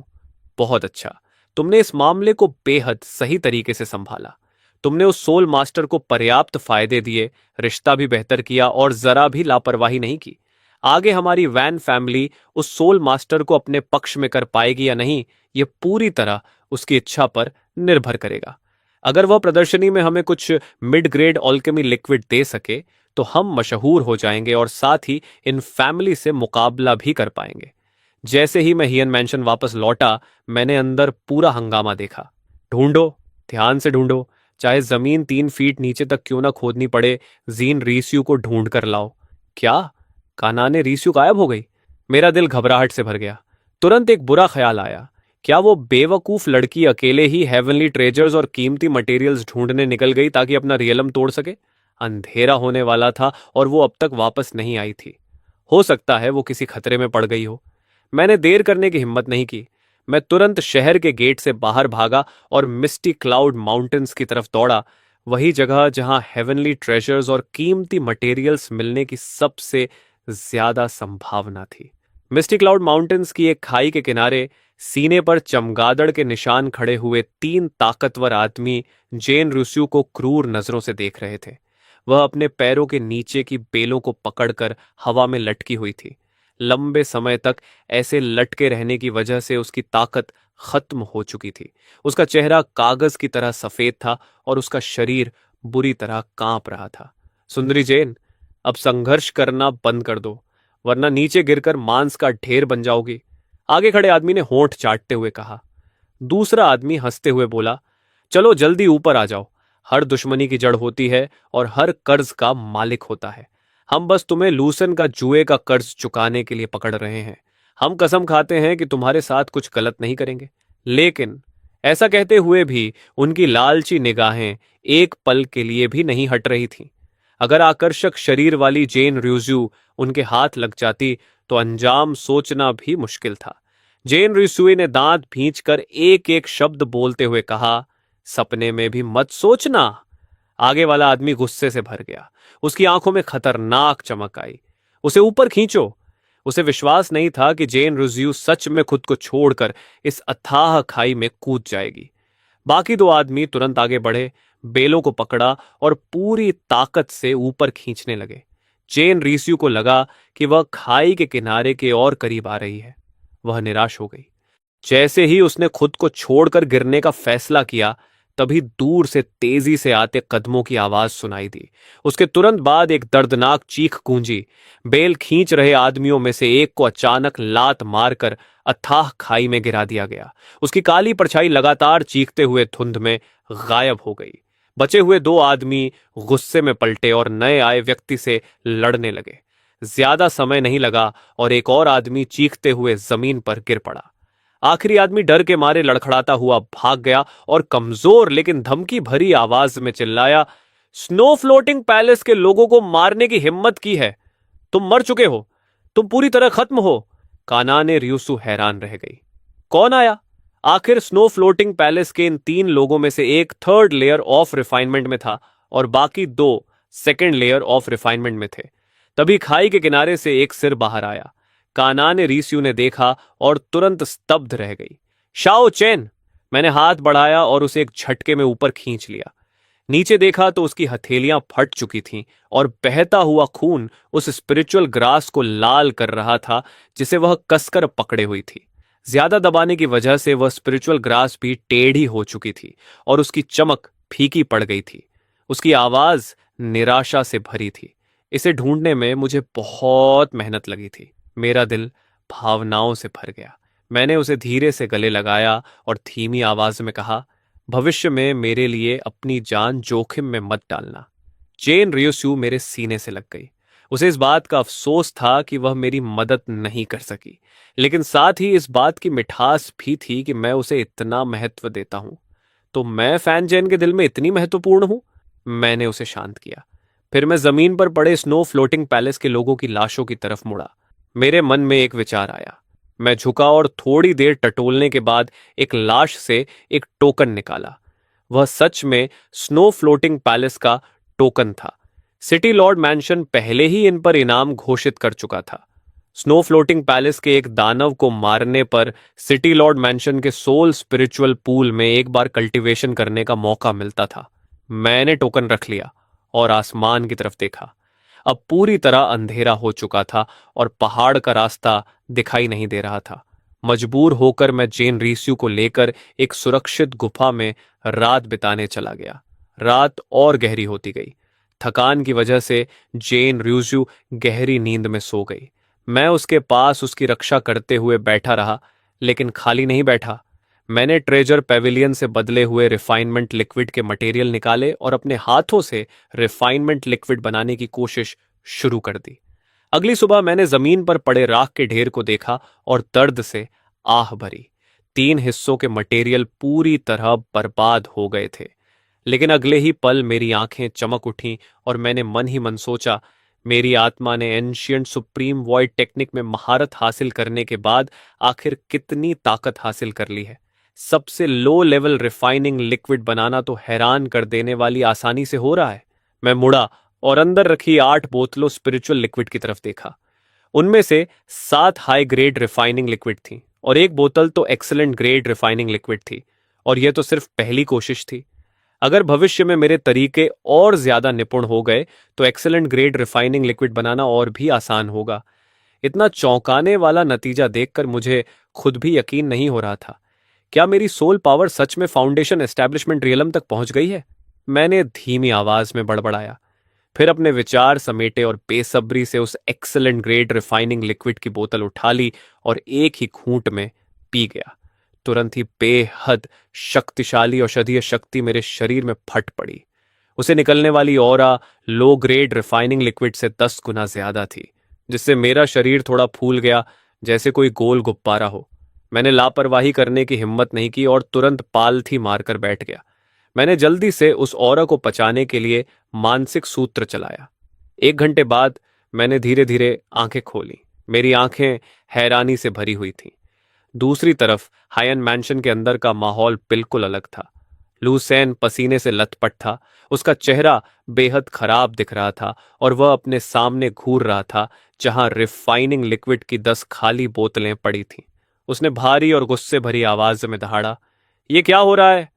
मैंने सब कुछ पी लिया, फिर भी मैं आगे क्यों नहीं बढ़ पाया। बगल में खड़ी चेन यिनफन भी उलझन में थी।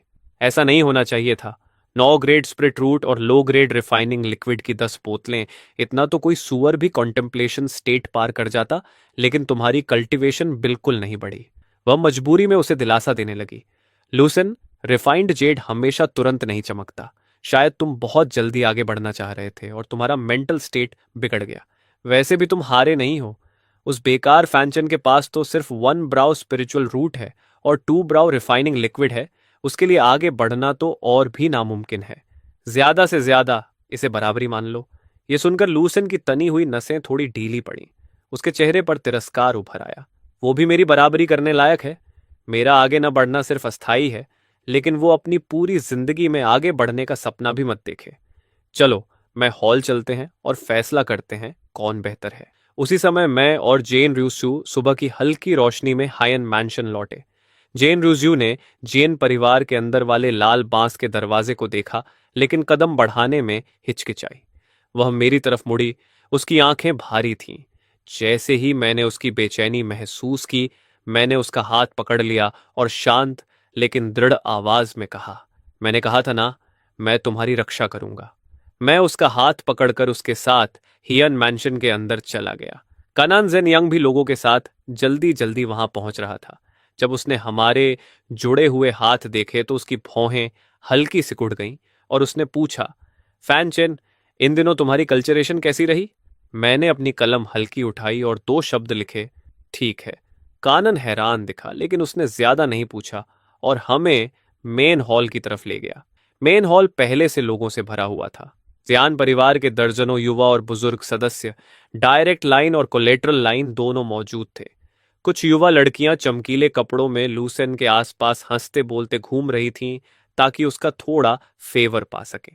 कन लुई के चेहरे पर भी मुस्कान थी और वह बीच बीच में लूसेन से बात कर रही थी, लेकिन जैसे ही उसने मुझे अंदर आते देखा, उसके चेहरे की मुस्कान तुरंत गायब हो गई। उसने ठंडे स्वर में कहा, मुझे लगा तुम आने की हिम्मत नहीं करोगे। कम से कम तुम में थोड़ी मर्दानगी तो है। मैंने उससे बात करना भी जरूरी नहीं समझा और सीधे मेन हॉल के बीचों बीच जाकर सीधा खड़ा हो गया और लिखा, हम कब शुरू करें? मेरी शांत और आत्मविश्वास भरी ऑरा देखकर वहां मौजूद सभी लोगों के चेहरे हल्के बदल गए। जेन लुओ यी की आंखों में भी हैरानी चमकी और उसने मुझे ऊपर से नीचे तक देखा। चेनियन फैन ने अपनी चाय की प्याली हल्के से थपथपाई और धीरे से कहा, फैन चेन, क्या तुम्हें शुरुआत में लगाई गई शर्त याद है? अगर तुम लुसेन से कमजोर निकले तो अफसोस की बात है कि जेन रीस्यू की शादी लुसेन से करनी होगी। मैंने आंखें उठाकर उसे ठंडे भाव से देखा और अपनी कलम घुमाई। अगर लुसेन हार गया तो कृपया अपने भांजे को भी कंट्रोल करना। उसे हंस का मांस खाने के सपने देखना बंद करने दो। चेन यिन फेन ने गुस्से में अपनी चाय की प्याली मेज पर दे मारी। उसकी फीनिक्स जैसी आंखों में गुस्सा उबल रहा था। अगर लूसन हार गया तो स्वाभाविक है कि उसमें दोबारा रूसियों से शादी की बात करने की हिम्मत नहीं होगी। लेकिन अगर तुम हारे तो तुरंत हियन मैंशन छोड़ दोगे। आज के बाद मेरी जेन फैमिली तुम्हारी फैन फैमिली की कोई एहसानमंद नहीं रहेगी। मैंने हल्के से हाथ हिलाया और कलम की नोक नीचे गिराई। ठीक है, तो फैसला कर लेते हैं कौन बेहतर है। चेन यिनफन के दिल में गुस्सा भरा हुआ था। शुरू करो। लुसेन पूरे आत्मविश्वास के साथ हॉल के बीचों बीच आया। उसके चेहरे पर तिरस्कार साफ लिखा था। मेरे 9 ग्रेड स्पिरिट रूट के सामने तुम्हारे जैसे घटिया फैन परिवार के इंसान को मुकाबले का मौका मिलना चाहिए तो तुम्हारे पूर्वजों को भी गर्व होना चाहिए। वह बुरी तरह हंसा। उसने अपनी मुट्ठियां उठाईं और हवा में जोर से लहराईं। 5th लेयर ऑफ रिफाइनमेंट की पीक कल्टीवेशन ने हवा तक हिला दी। हियन लुओ ये भी हैरान रह गई। इसने एडवांस नहीं किया, ऐसा कैसे हो सकता है? 10 बोतल रिफाइनिंग लिक्विड के साथ तो मैं, जिसके पास 6th ग्रेड टैलेंट है, भी आगे बढ़ जाती। क्लैन के बाकी लोग भी एक दूसरे को देखने लगे। यह नतीजा सच में अप्रत्याशित था। 9 ग्रेड स्पिरिट रूट उतना ताकतवर नहीं लग रहा था जितना सबने सोचा था। कुछ पल के लिए माहौल अजीब हो गया। चेनियन फेन जल्दी से बात संभालते हुए बोली, कल्टीवेशन का रास्ता आसान नहीं होता। सिर्फ 3 दिनों में 5th लेयर ऑफ रिफाइनमेंट की पीक तक पहुंचना भी बड़ी बात है। यह पहले से ही बहुत शानदार है। हालांकि क्लैन के कई लोगों के दिल में अब भी शक था, लेकिन उन्होंने ज्यादा नहीं सोचा और सिर हिला दिया। हाँ, चाहे कुछ भी हो, यह बिना स्पिरिचुअल रूट वाले किसी बेकार इंसान से तो तुलना नहीं कर सकता। तभी किसी ने अचानक चीख कर कहा, फर्स्ट लेयर ऑफ रिफाइनमेंट, यह फर्स्ट लेयर ऑफ रिफाइनमेंट है। चेन रीस्यू ने अपना मुंह ढक लिया। उसकी आवाज खुशी और अविश्वास से कांप रही थी। श्याओ चेन, तुमने ब्रेक थ्रू कर लिया। जियान लुओ की आंखों में यकीन करना मुश्किल था। इसके पास स्पिरिचुअल रूट है? लुसेन की आंखें पूरी तरह फैल गईं। उसे अपनी आंखों पर भरोसा नहीं हो रहा था। जिस बेकार इंसान को उसने कभी अहमियत नहीं दी, उसने सच में फर्स्ट लेवल ट्रेनिंग पार कर लिया था और उसे हरा दिया था। यह कैसे हो सकता है? वह इसे स्वीकार नहीं कर पा रहा था। मैं 9 ग्रेड स्पिरिचुअल रूट्स वाला जीनियस एक बेकार इंसान से हार गया? मैंने अपनी कलम उठाई और एक लाइन लिखी। अगर मेरे फैन परिवार के पूर्वजों को पता चले कि मैंने 9 ग्रेड स्पिरिचुअल रूट्स वाले किसी इंसान को हराया है तो उन्हें और भी ज्यादा गर्व होगा। कुछ देर पहले लुसेन की गई हंसी उड़ाना अब उसके चेहरे पर जोरदार थप्पड़ जैसा लग रहा था। वह गुस्से में मुट्ठियां भींचता रहा। चेनियन फन को भी लगा कि उसकी इज्जत चली गई। उसने ठंडी आवाज में कहा, सिर्फ फर्स्ट लेवल ट्रेनिंग पार किया है और देखो कैसी विजेता वाली शक्ल बना रहा है। क्या फर्स्ट लेवल ट्रेनिंग पार करना और सिक्स्थ लेवल ट्रेनिंग पार करना एक जैसा है? दूसरा, पहले से 5 गुना मुश्किल है। मैं बस मुस्कुराया, हाथ उठाया और फिर एक मुक्का हवा में मारा। हवा में हल्की विस्फोट जैसी आवाज गूंजी। जेन रियुसु शौक में अपना मुंह खोल कर रह गई। Second level training? शाओचेन, तुमने सच में सेकंड लेवल ट्रेनिंग भी पार कर लिया, और वो भी सिर्फ 3 दिनों में? अब तो हियन लुओ भी अपनी सीट पर नहीं बैठ सकी। उसके खूबसूरत चेहरे पर गहरा शौक था। मैं भी 3 दिनों में सेकंड लेवल ट्रेनिंग पार नहीं कर सकती। लुसेन की आंखें गुस्से और जलन से भर गईं। फर्स्ट लेवल पार करना ही काफी शॉकिंग था, लेकिन सेकंड लेवल ट्रेनिंग पार करना तो सीधा कुचल देने जैसा था। चेन यिनफन भी हिल गई, लेकिन फिर भी जबरदस्ती बोली, सेकंड लेवल ट्रेनिंग तक पहुंचना इतना मुश्किल नहीं है, बस किसी तरह लुसेन की बराबरी कर पाया है। लेकिन जैसे ही उसने ये कहा, मैंने फिर से हवा में मुक्का मारा। इस बार तेज धमाके जैसी साफ आवाज गूंजी, जैसे सबके चेहरे पर जोरदार थप्पड़ पड़ा हो। हियन लुओई शौक से अपनी सीट से उछलकर खड़ी हो गई। उसे पता भी नहीं चला कि उसकी कुर्सी पीछे गिर गई। उसके चेहरे पर गहरा अविश्वास था। थर्ड लेवल ट्रेनिंग आज? यह नामुमकिन है। 3 दिनों में थर्ड लेवल ट्रेनिंग पार करना 9 ग्रेड स्पिरिचुअल रूट्स वालों के लिए भी संभव नहीं। लूसेन और चेन यिन फेन दोनों मुझे घूरते हुए ठंडा पसीना बहाने लगे। मैंने अपनी कलम उठाई और धीरे से लिखा, तो क्या हुआ अगर तुम असली ड्रैगन हो? तो क्या हुआ अगर तुम्हारे पास 9 ग्रेड स्पिरिचुअल रूट्स हैं? लूसेन ने बेहद अपमान महसूस किया और गुस्से में चिल्लाया, तुम किस बात पर घमंड कर रहे हो? सुन लो, टियनजी पैविलियन के लोग रास्ते में हैं। मैं सीधे टियनजी पैविलियन में शामिल हो जाऊंगा और तुम सिर्फ थर्ड लेवल ट्रेनिंग का एक बदबूदार कीड़ा हो। तुम मेरी बराबरी करने लायक नहीं हो। चेन यिनफेन की भी आज पूरी इज्जत मिट्टी में मिल गई थी। उसने मुझे घूरते हुए चिल्लाकर कहा, अच्छा, तुम्हारे पास स्पिरिचुअल रूट्स हैं। मैं बेकार हूं, तुम बहुत महान हो ना।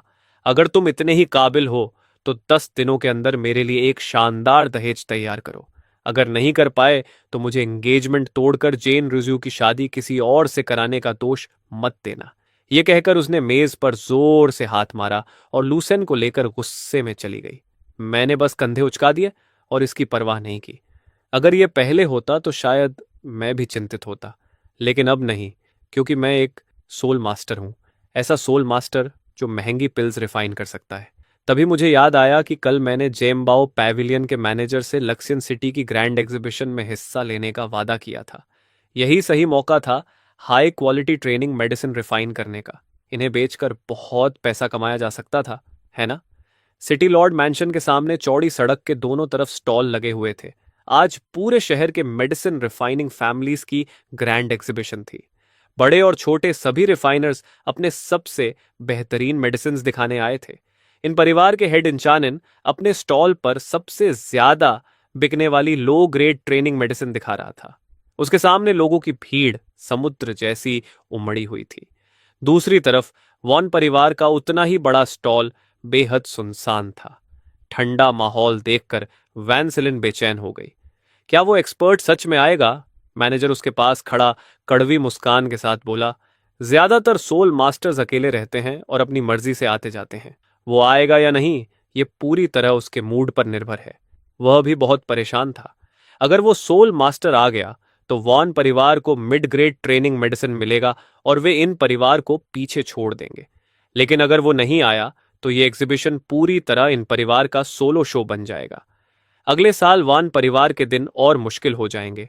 उन्हें और ज्यादा बेचैन करने वाली बात यह थी कि इन परिवार ने शायद और भी ताकतवर स्किल एक्टिवेट कर ली थी। खबर थी कि इंचानिन ने सफलतापूर्वक एक mid grade training medicine refine कर ली है। भले ही उसकी सक्सेस रेट सिर्फ 1% हो, लेकिन अगर यह खबर फैल गई तो बहुत बड़ा सनसनी मच जाएगी। वान परिवार के पास अब सिर्फ एक ही रास्ता था, उस सोल मास्टर का सहारा लेना। उसी समय काले चोगे में मैं धीरे धीरे वान परिवार के स्टॉल पर चढ़ा। कमांडर हांग इधर उधर टहल रहा था। जैसे ही उसने काले कपड़ों वाली मेरी परछाई देखी, उसकी भौहें सिकुड़ गईं। तुम? मैनेजर ने भी तुरंत मेरे कपड़े पहचान लिए और उसका दिल तेजी से धड़कने लगा। मिस, क्या यही वो सोल एक्सपर्ट है? कमांडर हैंग अंदर से कांप उठा और जल्दी से आगे बढ़कर सम्मान से झुक गया। कमांडर हैंग, एक्सपर्ट को मेरा प्रणाम। मैनेजर ने जल्दी से परिचय करवाया। एक्सपर्ट, ये मेरी वॉन फैमिली की बड़ी मिस है, जो फैमिली अफेयर्स की वाइस प्रेसिडेंट हैं। मैंने वान परिवार के मामलों में कोई दिलचस्पी नहीं दिखाई और भारी आवाज में सीधे पूछा, तुम लोग अल्केमी बिजनेस का कितना हिस्सा संभाल सकते हो? कमांडर हैंग ने अपनी भावनाएं छिपा ली। ये सोल मास्टर सच में वन परिवार के साथ सहयोग करना चाहता है। उसकी आंखें हल्की सी हिलीं और उसने कहा, हमारी वॉन फैमिली ने मार्केट प्राइस के हिसाब से 1 लाख सिल्वर टेल्स तैयार किए हैं। हम 10th rank mid grade Alchemy business संभाल सकते हैं। यह सुनकर मैंने हल्का सा भौहें सिकोड़ ली। मेरे पास अभी मिड ग्रेड अल्केमी थी ही नहीं, मेरे पास सिर्फ हाई ग्रेड थी। जब मैंने कुछ नहीं कहा तो कमांडर वॉन को लगा शायद उसने पर्याप्त पैसे तैयार नहीं किए। उसने जल्दी से जोड़ा, एक्सपर्ट, शायद आपको पता न हो, हमारी वैन फैमिली आपका एल्केमी बिजनेस 10,000 सिल्वर टेल्स प्रति बोतल के हिसाब से खरीद रही है। यह बिल्कुल उचित कीमत है। सामने इन परिवार ऑलरेडी मिड ग्रेड अल्केमी बना चुका है। अगर भविष्य में दोनों परिवार कंपीट करेंगे तो सेलिंग प्राइस निश्चित रूप से 10,000 से नीचे गिर जाएगी। हमारी वॉन फैमिली पॉपुलैरिटी कमाने के लिए घाटा उठाने को भी तैयार है। मैंने शांत स्वर में कहा, मैं मिड ग्रेड प्रोडक्ट्स नहीं बेचता। यह सुनते ही मैनेजर के माथे पर पसीना आ गया। उसने साफ साफ कहा था कि वह इस सोल मास्टर को मौके पर मिड ग्रेड एल्केमी बेचने के लिए बुलाएगा। तभी मैंने चुपचाप एक बोतल निकाली, उसे अपनी हथेली में घुमाया और कहा, मैं सिर्फ यह बेचता हूं। कमांडर वान और मैनेजर ने एक साथ देखा। कमांडर वान किसी तरह शांत रहा, लेकिन अंदर से हिल गया, जबकि मैनेजर सीधे चिल्ला पड़ा, हाई ग्रेड एल्केमी एक्सपर्ट, आप हमें यह बेचने वाले हैं? मैंने पूछा, तुम लोग खरीदना नहीं चाहते? मैनेजर तुरंत बोला, नहीं नहीं, ऐसा नहीं है, हम जरूर खरीदना चाहते हैं। यह हाई ग्रेड एल्केमी है। सिर्फ लक्सियन सिटी ही नहीं, आसपास के शहरों में भी ऐसी टॉप क्वालिटी स्पिरिचुअल मेडिसिन कभी नहीं दिखी।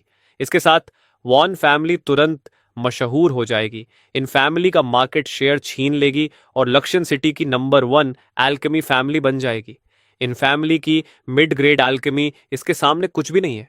लेकिन फिर मैनेजर चिंतित होकर बोला, एक्सपर्ट, आप हर बोतल की कीमत कितनी रखेंगे? ये बहुत महंगी चीज है। मैंने सुना है दूर की जगहों पर इसकी एक बोतल 50,000 सिल्वर टेल्स तक बिकती है।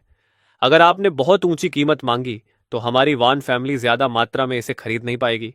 मैंने हल्के से कहा, 10,000 सिल्वर टेल्स। कमांडर वान की आंखों में गहरी शंका चमकी। एक्सपर्ट, आपको पता है मिड ग्रेड एल्केमी भी 10,000 सिल्वर टेल्स की होती है? उसे लगा शायद मेरा कोई और मकसद है। तभी मैंने 3 और बोतलें निकालकर सामने रख दी और शांत स्वर में कहा, मेरी सिर्फ एक शर्त है, इन परिवार को बर्बाद कर दो। कमांडर वान को तुरंत सब समझ आ गया, इसलिए यह एक्सपर्ट इतनी सस्ती कीमत पर बेच रहा था क्योंकि उसकी इन परिवार से दुश्मनी थी।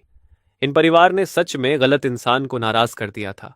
उन्होंने 2nd रैंक सोल मास्टर को उकसाने की हिम्मत कैसे की? उसने तुरंत फैसला किया, अगर एक्सपर्ट लंबे समय तक इतनी कम कीमत पर हाई ग्रेड एल्केमी सप्लाई कर सकता है तो इन परिवार को गिराना कोई मुश्किल नहीं। मैंने सिर हिलाया और कहा, ठीक है, मुझे अल्केमी मटेरियल्स दो और मैं अभी तुम्हारे लिए बड़ी मात्रा में हाई ग्रेड अल्केमी बनाऊंगा। कमांडर वॉन ने तुरंत मटेरियल्स और एल्केमी रूम तैयार करने का आदेश दिया। दोपहर तक एग्जीबिशन अपने सबसे बड़े रश पर पहुंच गई। तभी इंचानन जोर जोर से हंसने लगा। सभी लोग सुनिए, मैं एक बड़ी खबर बताना चाहता हूं। हमारी इन फैमिली ने सफलतापूर्वक मिड ग्रेड एल्केमी बना ली है। इसकी कीमत 13,000 सिल्वर टेल्स होगी। भीड़ में जोरदार शोर मच गया। भले ही यह मार्केट प्राइस से महंगी थी, लेकिन मिड ग्रेड एल्केमी ऐसी चीज थी जिसकी डिमांड ज्यादा और सप्लाई बहुत कम थी। खरीद पाना ही किस्मत की बात थी, इसलिए थोड़ी महंगी होने पर भी लोग तैयार थे। अपने स्टॉल की तरफ उमड़ती भीड़ देखकर इंचानन जोर से हंसा। जब से पैन फू आया था, इन परिवार की किस्मत लगातार चमक रही थी। तभी कमांडर हैंग भी मुस्कुराते हुए एक लाल कपड़े से ढकी ट्रे लेकर आगे आया और बोला, सभी लोग, हमारी वैन फैमिली भी एक अच्छी खबर बताना चाहती है। इंचैनन चौंक गया। उसने भौहें सिकोड़कर कहा, यह लड़की कोई चाल चल रही है, सिर्फ मेरी इन फैमिली का मुकाबला करना चाहती है। इसके लिए असली ताकत चाहिए। उसके बोल खत्म भी नहीं हुए थे कि कमांडर हैंग के होंठ हल्के से ऊपर उठे और उसने सीधे कहा, आज से वॉन फैमिली सीमित मात्रा में हाई ग्रेड रिफाइनिंग एसेंस उपलब्ध कराएगी। फिर उसने लाल कपड़ा हटाया और हाई ग्रेड रिफाइनिंग एसेंस की बोतल सबके सामने आ गई। पूरा माहौल धमाके की तरह फट पड़ा। इंचानन समझ ही नहीं पाया कि वॉन परिवार ने एक रात में हाई ग्रेड रिफाइनिंग एसेंस कहां से ला दी। वह सच में डर गया जब उसने देखा कि उसके स्टॉल के सामने खड़े सारे ग्राहक दूसरी तरफ भाग रहे हैं। तो वह जल्दी से चिल्लाया, इतना एक्साइटेड मत होइए। हाई ग्रेड रिफाइनिंग एसेंस की कीमत कम से कम 50,000 सिल्वर टेल्स होती है। क्या आप लोग अफोर्ड कर सकते हैं? यह सुनकर कई लोग रुक गए और शर्मिंदा चेहरे बनाने लगे। सच में इतनी कीमती चीज आम लोग खरीद ही नहीं सकते थे। बेहतर है लो ग्रेड और मिड ग्रेड एसेंस ही खरीदी जाए। लेकिन कमांडर वॉन के होंठ फिर से मुस्कुराहट में उठे और उसने कहा, पुराने और नए ग्राहकों का धन्यवाद करने के लिए वॉन फैमिली घोषणा करती है कि अगले 1 महीने तक हाई ग्रेड रिफाइनिंग एसेंस की कीमत सिर्फ 12,000 सिल्वर टेल्स होगी। उसने यह कीमत बहुत सोच समझकर तय की थी। 10,000 एक्सपर्ट को जाएंगे, 1,000 मटेरियल्स का खर्च था और वॉन फैमिली को सिर्फ 1,000 सिल्वर टेल्स का छोटा सा प्रॉफिट मिलेगा। लेकिन इतना भी इन परिवार को हराने के लिए काफी था। जो भीड़ अभी रुकी थी वह फिर से फट पड़ी और पागलों की तरह वैन फैमिली के स्टॉल की तरफ दौड़ गई। ये अफरा तफरी शाम तक चलती रही। दूसरी तरफ इन चांगसेन अपने स्टॉल पर पड़े लो ग्रेड रिफाइनिंग एसेंस को खून भरी आंखों से घूरता रह गया। ये क्या हो रहा है? क्यों? आखिर क्यों? इंचैन समझ ही नहीं पा रहा था कि वैन परिवार के पास इतनी सस्ती हाई ग्रेड रिफाइनिंग एसेंस अचानक कहां से आ गई। ऐसा लग रहा था जैसे ये सब जानबूझकर इन परिवार को निशाना बनाने के लिए किया गया हो। उसने दांत पीसते हुए धीमी आवाज में कहा, कमांडर वान, चाहे तुम किसी के सहारे खड़े हो, अगर तुम हमारी इन फैमिली को गिराना चाहते हो तो अभी बहुत छोटे हो। मुझे भी उसके पीछे खड़े डाउ प्रोटेक्टर को बुलाना पड़ेगा ताकि वह हमारी इन फैमिली की मदद करे। दूसरी तरफ वान परिवार के अस्थाई तंबू में मैं आराम से चाय की चुस्की लेकर गला तर कर रहा था। सिर्फ एक दिन में मैंने कुल 50 बोतल हाई ग्रेड रिफाइनिंग एसेंस और 10 बोतल एक्सीलेंट ग्रेड रिफाइनिंग एसेंस बना ली थी। एक्सीलेंट ग्रेड एसेंस मैंने खुद के लिए रख ली और हाई ग्रेड एसेंस वॉन परिवार को 5 लाख सिल्वर टेल्स में बेच दी। तभी कमांडर हैंग लड़खड़ाते हुए बैंक नोट्स हाथ में लिए अंदर आया। उसके शरीर से हल्की खुशबू आ रही थी। उसने सम्मान से कहा, सीनियर, ये आपके 5 लाख सिल्वर टेल्स के बैंक नोट्स हैं। मैं बिना कोई भाव दिखाए उन्हें लेकर अपने कपड़ों में रख लिया और कहा, कल मैं हाई ग्रेड रिफाइनिंग एसेंस का एक और बैच बनाऊंगा। बस सिल्वर और मटेरियल्स तैयार रखना। इतना कहकर मैं जाने के लिए उठा। तभी कमांडर हैंग ने जल्दी से कहा, सीनियर, कृपया रुकिए। उसकी आंखों में समझदारी की चमक थी। हाई ग्रेड रिफाइनिंग एसेंस इन परिवार के आधे साम्राज्य को गिराने के लिए काफी है, लेकिन उनके पास अभी भी लो ग्रेड एसेंस है, इसलिए वे पूरी तरह खत्म नहीं होंगे। मैंने थोड़ा सोचा और उसकी बात समझ गया। आखिर हाई ग्रेड एसेंस सिर्फ कुछ ही वॉरियर्स खरीद सकते थे। ज्यादातर लोग अभी भी लो ग्रेड एसेंस ही खरीदते थे। इन परिवार लूसन को सपोर्ट करने के लिए हमें दबाने में कोई कसर नहीं छोड़ रहा था। इसका हिसाब तो मुझे बराबर करना ही था। कमांडर हैंग ने सावधानी से पूछा, सीनियर, क्या आप कुछ लो ग्रेड रिफाइनिंग एसेंस भी बना सकते हैं? मैं कुछ देर चुप रहा। ऐसा नहीं था कि मैं लो ग्रेड एसेंस नहीं बना सकता था, लेकिन उसकी डिमांड बहुत ज्यादा थी। अगर मैं दिन रात भी रिफाइन करता तब भी मार्केट की डिमांड पूरी नहीं होती। मेरी सबसे बड़ी प्रायोरिटी कल्टीवेशन थी। सिर्फ इन परिवार से निपटने के लिए इतना समय बर्बाद करना सही नहीं था। तभी कमांडर हैंग ने पूछा, सीनियर, अगर कुछ रिफाइनिंग अप्रेंटिसेस तैयार किए जाए तो कैसा रहेगा? मैं अचानक सोच में पड़ गया। माफ करना, मैं यही सोच रहा था कि क्या कुछ रिफाइनिंग अप्रेंटिसेस तैयार किए जाएं जो सिर्फ लो ग्रेड एसेंस बनाए। लेकिन यह काम बहुत मुश्किल है। सही लोगों का चुनाव भी बड़ी समस्या है। जब समय मिलेगा तब इस बारे में विस्तार से बात करेंगे। मैंने आसमान की तरफ देखा, फिर उठकर वहां से निकल गया। कमांडर हैंग अंदर से बहुत उत्साहित था। आखिर इंचानन सिर्फ अपने फैमिली ट्रेजर्स की मदद से रिफाइनिंग अप्रेंटिस के स्तर तक पहुंचा था। अगर वान परिवार के पास खुद के रिफाइनिंग अप्रेंटिसेस हो जाएं, तो उन्हें भविष्य में कभी चिंता नहीं करनी पड़ेगी। उसने मन ही मन सोचा, जब वह कल मेरी मैंशन आएगा, मैं उसका असली चेहरा जरूर देखूंगा। होप ब्रेकिंग क्रिस्टल हमारे वान परिवार का ट्रेजर है। चेन, जल्दी जाओ और होप ब्रेकिंग क्रिस्टल ले आओ। वह किसी भी डिस्गाइज को देख सकता है। मैं उस रिफाइनर का असली चेहरा देखना चाहती हूँ। एग्जीबिशन छोड़ने के बाद मैं सीधे हाई एंड रेजिडेंस नहीं गया, बल्कि सिटी लॉर्ड मैंशन के पास पहुंचा। मैंने वह टोकन निकाला जो मुझे स्पाइरल हैप्पीनेस पैलेस के लोगों की लाश से मिला था। गार्ड लीडर ने टोकन देखते ही सम्मान से कहा, इतनी कम उम्र में तुम स्पाइरल हैप्पीनेस पैलेस के लोगों को मार सकते हो, सच में कमाल हो। स्पाइरल हैप्पीनेस पैलेस एक ईविल ऑर्गेनाइजेशन थी जो चंगवन सेक्ट के इलाके में फैली हुई थी। वे जलाते, मारते, लूटते और हर तरह की बुराई करते थे। उनकी कई ब्रांचेस थीं। चंगवन सेक्ट ने उन्हें खत्म करने के लिए कई बार रेड की, लेकिन पूरी तरह मिटा नहीं पाई। मजबूर होकर सेक्ट ने अलग अलग सिटी लॉर्ड मैंशंस को रिवॉर्ड मिशंस जारी करने का आदेश दिया, लेकिन स्पाइरल हैप्पीनेस पैलेस के लोग इतने खतरनाक थे कि आम वॉरियर्स उनसे उलझने की हिम्मत नहीं करते थे। इसलिए बहुत कम लोग मिशन पूरा कर पाते थे। गार्ड लीडर बोला, तुम्हें डार्क क्लाउड स्पिरिचुअल पूल में एक बार कल्चरेशन करने का अधिकार है, मेरे साथ चलो। उसके पीछे चलते हुए मैं सिटी लॉर्ड मैंशन के एक कोने में पहुंचा। वहां 2 सीक्रेट चैम्बर्स थे और उनके नीचे डार्क क्लाउड स्पिरिचुअल पूल था, जहां से लगातार घनी स्पिरिचुअल ऑनरा निकल रही थी। जब मैं पहुंचा तो एक बैंगनी कपड़े पहनी हुई लड़की पहले से वहां खड़ी थी। वह बेहद लंबी थी, उसकी टांगें सीधी और आकर्षक थीं। पीछे किसी की आहट सुनकर उसने मुड़कर मुझे देखा और ठंडी आवाज में कहा, 4th लेवल की पीक पर पहुंचने के बाद तुम बहुत देर से आए हो। जाओ, एक सीक्रेट चेंबर चुनो और अंदर जाकर आराम करो। मैं सीधा खड़ा हो गया और पूछा, देर से आने का क्या मतलब? गार्ड लीडर ने आह भरते हुए कहा, तो तुम पहले से 4th लेवल पीक पर हो। सच में देर हो गई। डार्क क्लाउड स्पिरिचुअल पूल 3 साल से खुला हुआ है और बहुत सारे वॉरियर्स इसका इस्तेमाल कर चुके हैं। अब इसमें स्पिरिचुअल ऑरा पहले जैसी नहीं रही। अगर तुम 4th लेवल तोड़ना चाहते हो तो तुम्हारे स्पिरिचुअल रूट्स बेहद अच्छे होने चाहिए या तुम्हारे पास हाई लेवल मेंटल टेक्निक होनी चाहिए। उसने मेरे कपड़ों को देखा। मैं किसी बड़े परिवार का नहीं लग रहा था। उसने मन ही मन सोचा कि मेरे पास शायद कोई अच्छी मेंटल टेक्निक नहीं होगी। उसने धीरे से कहा, खैर, तुम आ ही गए हो तो अंदर जाकर कोशिश कर लो। तुम्हें सिर्फ 1 घंटा कल्टीवेशन का समय मिलेगा, जल्दी करो। मैंने सिर हिलाया और दूसरी सीक्रेट चेंबर में चला गया। थोड़ी देर बाद एक प्रभावशाली मिडिल एज्ड आदमी तेजी से वहां पहुंचा। यह लॉक्शन सिटी का नंबर 1 एक्सपर्ट था, वही जो डिटेक्शन टावर में दिखाई दिया था, सिटी लॉर्ड येगन। गार्ड लीडर ने सम्मान से कहा, सिटी लॉर्ड, मिस हादू अंदर जा चुकी हैं।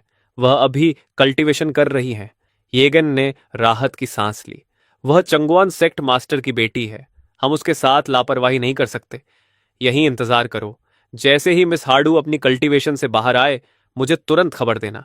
तभी येगेन की नजर दूसरी सीक्रेट चैम्बर पर पड़ी। उसने भौहें सिकोड़कर पूछा, अंदर कौन है? गार्ड लीडर ने जवाब दिया, ये एक अनजान युवा है जिसने ब्लड बेली पैलेस के लोगों को मारा है। यह सुनकर यजीफेन नाराज होकर बोला, तुम उसे मिस हार्डू की कल्चरेशन खत्म होने तक बाहर इंतजार नहीं करवा सकते थे? गार्ड लीडर हिचकिचाते हुए बोला, तो क्या मैं उसे अभी बाहर बुला दूं? इजीफेन ने पास पास बनी दोनों सीक्रेट चेंबर्स को देखा, फिर थोड़ा सोचकर बोला, छोड़ो, एक अनजान लड़का है, उसकी कल्टीवेशन भी ज्यादा नहीं है, वह मिस हार्डू की कल्टीवेशन पर कोई असर नहीं डालेगा। दूसरी तरफ सीक्रेट चैम्बर के अंदर मैं पूरी तरह कल्टीवेशन में डूब चुका था। मेरी पारदर्शी स्पिरिचुअल रूट्स किसी विशाल पेड़ की जड़ों की तरह, पागलों की तरह आसपास की स्पिरिचुअल ऑरा को निगल रही थी। उसी समय मेरी high level technique clear wind true sutra भी चल रही थी, जो स्पिरिचुअल रूट्स की अब्सॉर्प्शन स्पीड और बढ़ा रही थी। दोनों मिलकर एक साथ ऑरा को खींच रहे थे। बगल वाले कमरे में बैंगनी कपड़े पहनी हुई लड़की अचानक मेडिटेशन से जाग गई। उसने ऑरा के फ्लो को महसूस किया और उसके ठंडे चेहरे पर शक उभरा। यह क्या हो रहा है? मैं अपनी सेक्ट की हाईएस्ट मेंटल टेक्निक कल्टीवेट करती हूं और मेरी स्पिरिचुअल रूट्स भी रेयर क्वालिटी की हैं। ऐसी हालत में ऑरा मेरी तरफ आना चाहिए था। उसने फिर से अपनी टेक्निक चलाई और ऑरा वापस खींचने की कोशिश की, लेकिन उसकी चेंबर की ऑरा वापस आने के बजाय और तेजी से मेरी तरफ बहने लगी। उसके चेहरे पर घबराहट आ गई। क्या दूसरी तरफ वाले की स्पिरिचुअल रूट्स मुझसे कहीं ज्यादा मजबूत हैं? आखिर उसने कल्टीवेशन रोक दी, क्योंकि वैसे भी यहां की ऑरा अब उसके लिए ज्यादा काम की नहीं थी। वह बाहर आई और दरवाजे की दरार से मेरी चैम्बर की हालत महसूस करने लगी। उसकी सेंसेस में ऐसा लगा जैसे अंदर कोई ब्लैक होल हो जो सारी स्पिरिचुअल ऑनरा निगल रहा हो। मेरी स्पिरिचुअल एनर्जी खींचने की स्पीड देखकर वह हिल गई। उसके दिमाग में अचानक एक नाम चमका। क्या यह वही लेजेंडरी स्पिरिचुअल लिकर टैलेंट है जिसे मिस्टर एल ने डिटेक्ट किया था? उसने स्टोन डोर को घूरा। उसकी आंखों में चैलेंज साफ दिख रहा था। वह अपने पिता से छुपकर सिर्फ इसलिए निकली थी ताकि अपनी आंखों से देख सके कि दुनिया को हिला देने वाला यह स्पिरिचुअल लिकर टैलेंट आखिर कितना खास है। तभी सीक्रेट चेंबर के अंदर से एक भारी आवाज आई और फिफ्थ लेवल रिफाइनमेंट की ओर बाहर फैल गई। गार्ड लीडर की आंखें फैल गईं। उसने शौक में कहा, इसने ब्रेक थ्रू कर लिया। यहां की स्पिरिचुअल एनर्जी तो मुश्किल से किसी लो लेवल कल्टीवेटर के लिए काफी है, फिर भी यह सफल हो गया। पर्पल ड्रेस वाली लड़की के ठंडे चेहरे पर भी हल्की खुशी आई और उसने मुट्ठियां भींच लीं। जैसा सोचा था, ये सच में आम लोगों से अलग है। अगर कोई सामान्य कल्टीवेटर फोर्थ लेवल पीक पर होता तो इतनी कम स्पिरिचुअल एनर्जी में ब्रेक थ्रू करना नामुमकिन था। लेकिन मेरी टैलेंट और टेक्निक्स के साथ मैं भी मुश्किल से यह कर सकती हूँ। लगता है स्पिरिचुअल लिकर टैलेंट मुझसे बहुत ज्यादा मजबूत नहीं है। लेकिन एक कप चाय जितना समय बीतते ही सीक्रेट चैम्बर से फिर आवाज आई। सिक्स लेवल रिफाइनमेंट की शक्तिशाली लहर बाहर निकली और जमीन की धूल उड़ गई। अब उस लड़की के चेहरे की मुस्कान गायब हो गई। एक कप चाय के समय में फिफ्थ से सिक्स्थ लेवल, मैं अपनी पूरी ताकत लगाकर भी ऐसा नहीं कर सकती। उसके होंठों पर कड़वाहट आ गई। क्या स्पिरिचुअल लिकर टैलेंट और मेरे टैलेंट के बीच इतना बड़ा फर्क है? फिर भी उसके दिल में आखिरी उम्मीद बची थी। उसने खुद को समझाया कि सिक्स्थ लेवल से सेवेंथ लेवल एक गहरी खाई जैसा अंतर होता है। उसे खुद वहां पहुंचने में पूरे 10 दिन लगे थे। समय धीरे धीरे बीतता गया और अंदर से कोई आवाज नहीं आई, जिससे उसे लगा शायद उसकी बात सही थी। लेकिन अचानक सीक्रेट चेंबर से पहले से भी ज्यादा ताकतवर हवा का झोंका निकला। गार्ड लीडर लगभग गिर पड़ा और शौक में चिल्लाया, सेवेंथ लेवल रिफाइनमेंट! सिर्फ 1 घंटे में फोर्थ लेवल पीक से सीधे सेवेंथ लेवल रिफाइनमेंट! अब पर्पल ड्रेस वाली लड़की का ठंडा चेहरा पूरी तरह टूट गया। उसकी आंखें शौक से भर गईं। उसने अविश्वास में बड़बड़ाया, असंभव! स्पिरिचुअल लिकर टैलेंट और मेरा टैलेंट सिर्फ 2 रैंक्स दूर हैं। फिर इतना बड़ा अंतर कैसे हो सकता है? यह उसके लिए बहुत बड़ा झटका था। उसका दिल लगभग टूट गया। जिस टैलेंट पर उसे इतना गर्व था, वह मेरे स्पिरिचुअल लिकर टैलेंट के सामने कुछ भी नहीं निकला।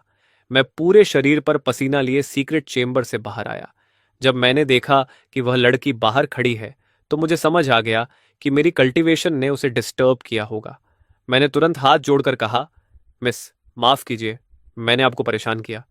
लड़की ने मुझे जटिल भावों से देखा, अपने दांत भींचे और कहा, मेरा नाम लीनन है, इसे याद रखना। जब तुम मेरे लेवल तक पहुंच जाओगे, मैं तुमसे एक निर्णायक लड़ाई चाहती हूं। इतना कहकर उसने अपनी कमर से लटक रहा एक पर्पल टोकन निकाला और मेरी तरफ फेंक दिया। इसे रख लो। अगर कभी तुम्हारी जान खतरे में हो तो इसे निकाल लेना, लेकिन बेहतर होगा कि तुम मरना मत। इतना कहकर वह मुड़ी और चली गई, मुझे वहीं पूरी तरह कंफ्यूज छोड़कर। मैंने सिर खुजलाया। मैंने इसे कब नाराज कर दिया? अचानक मुझसे डिसाइसिव बैटल क्यों चाहती है?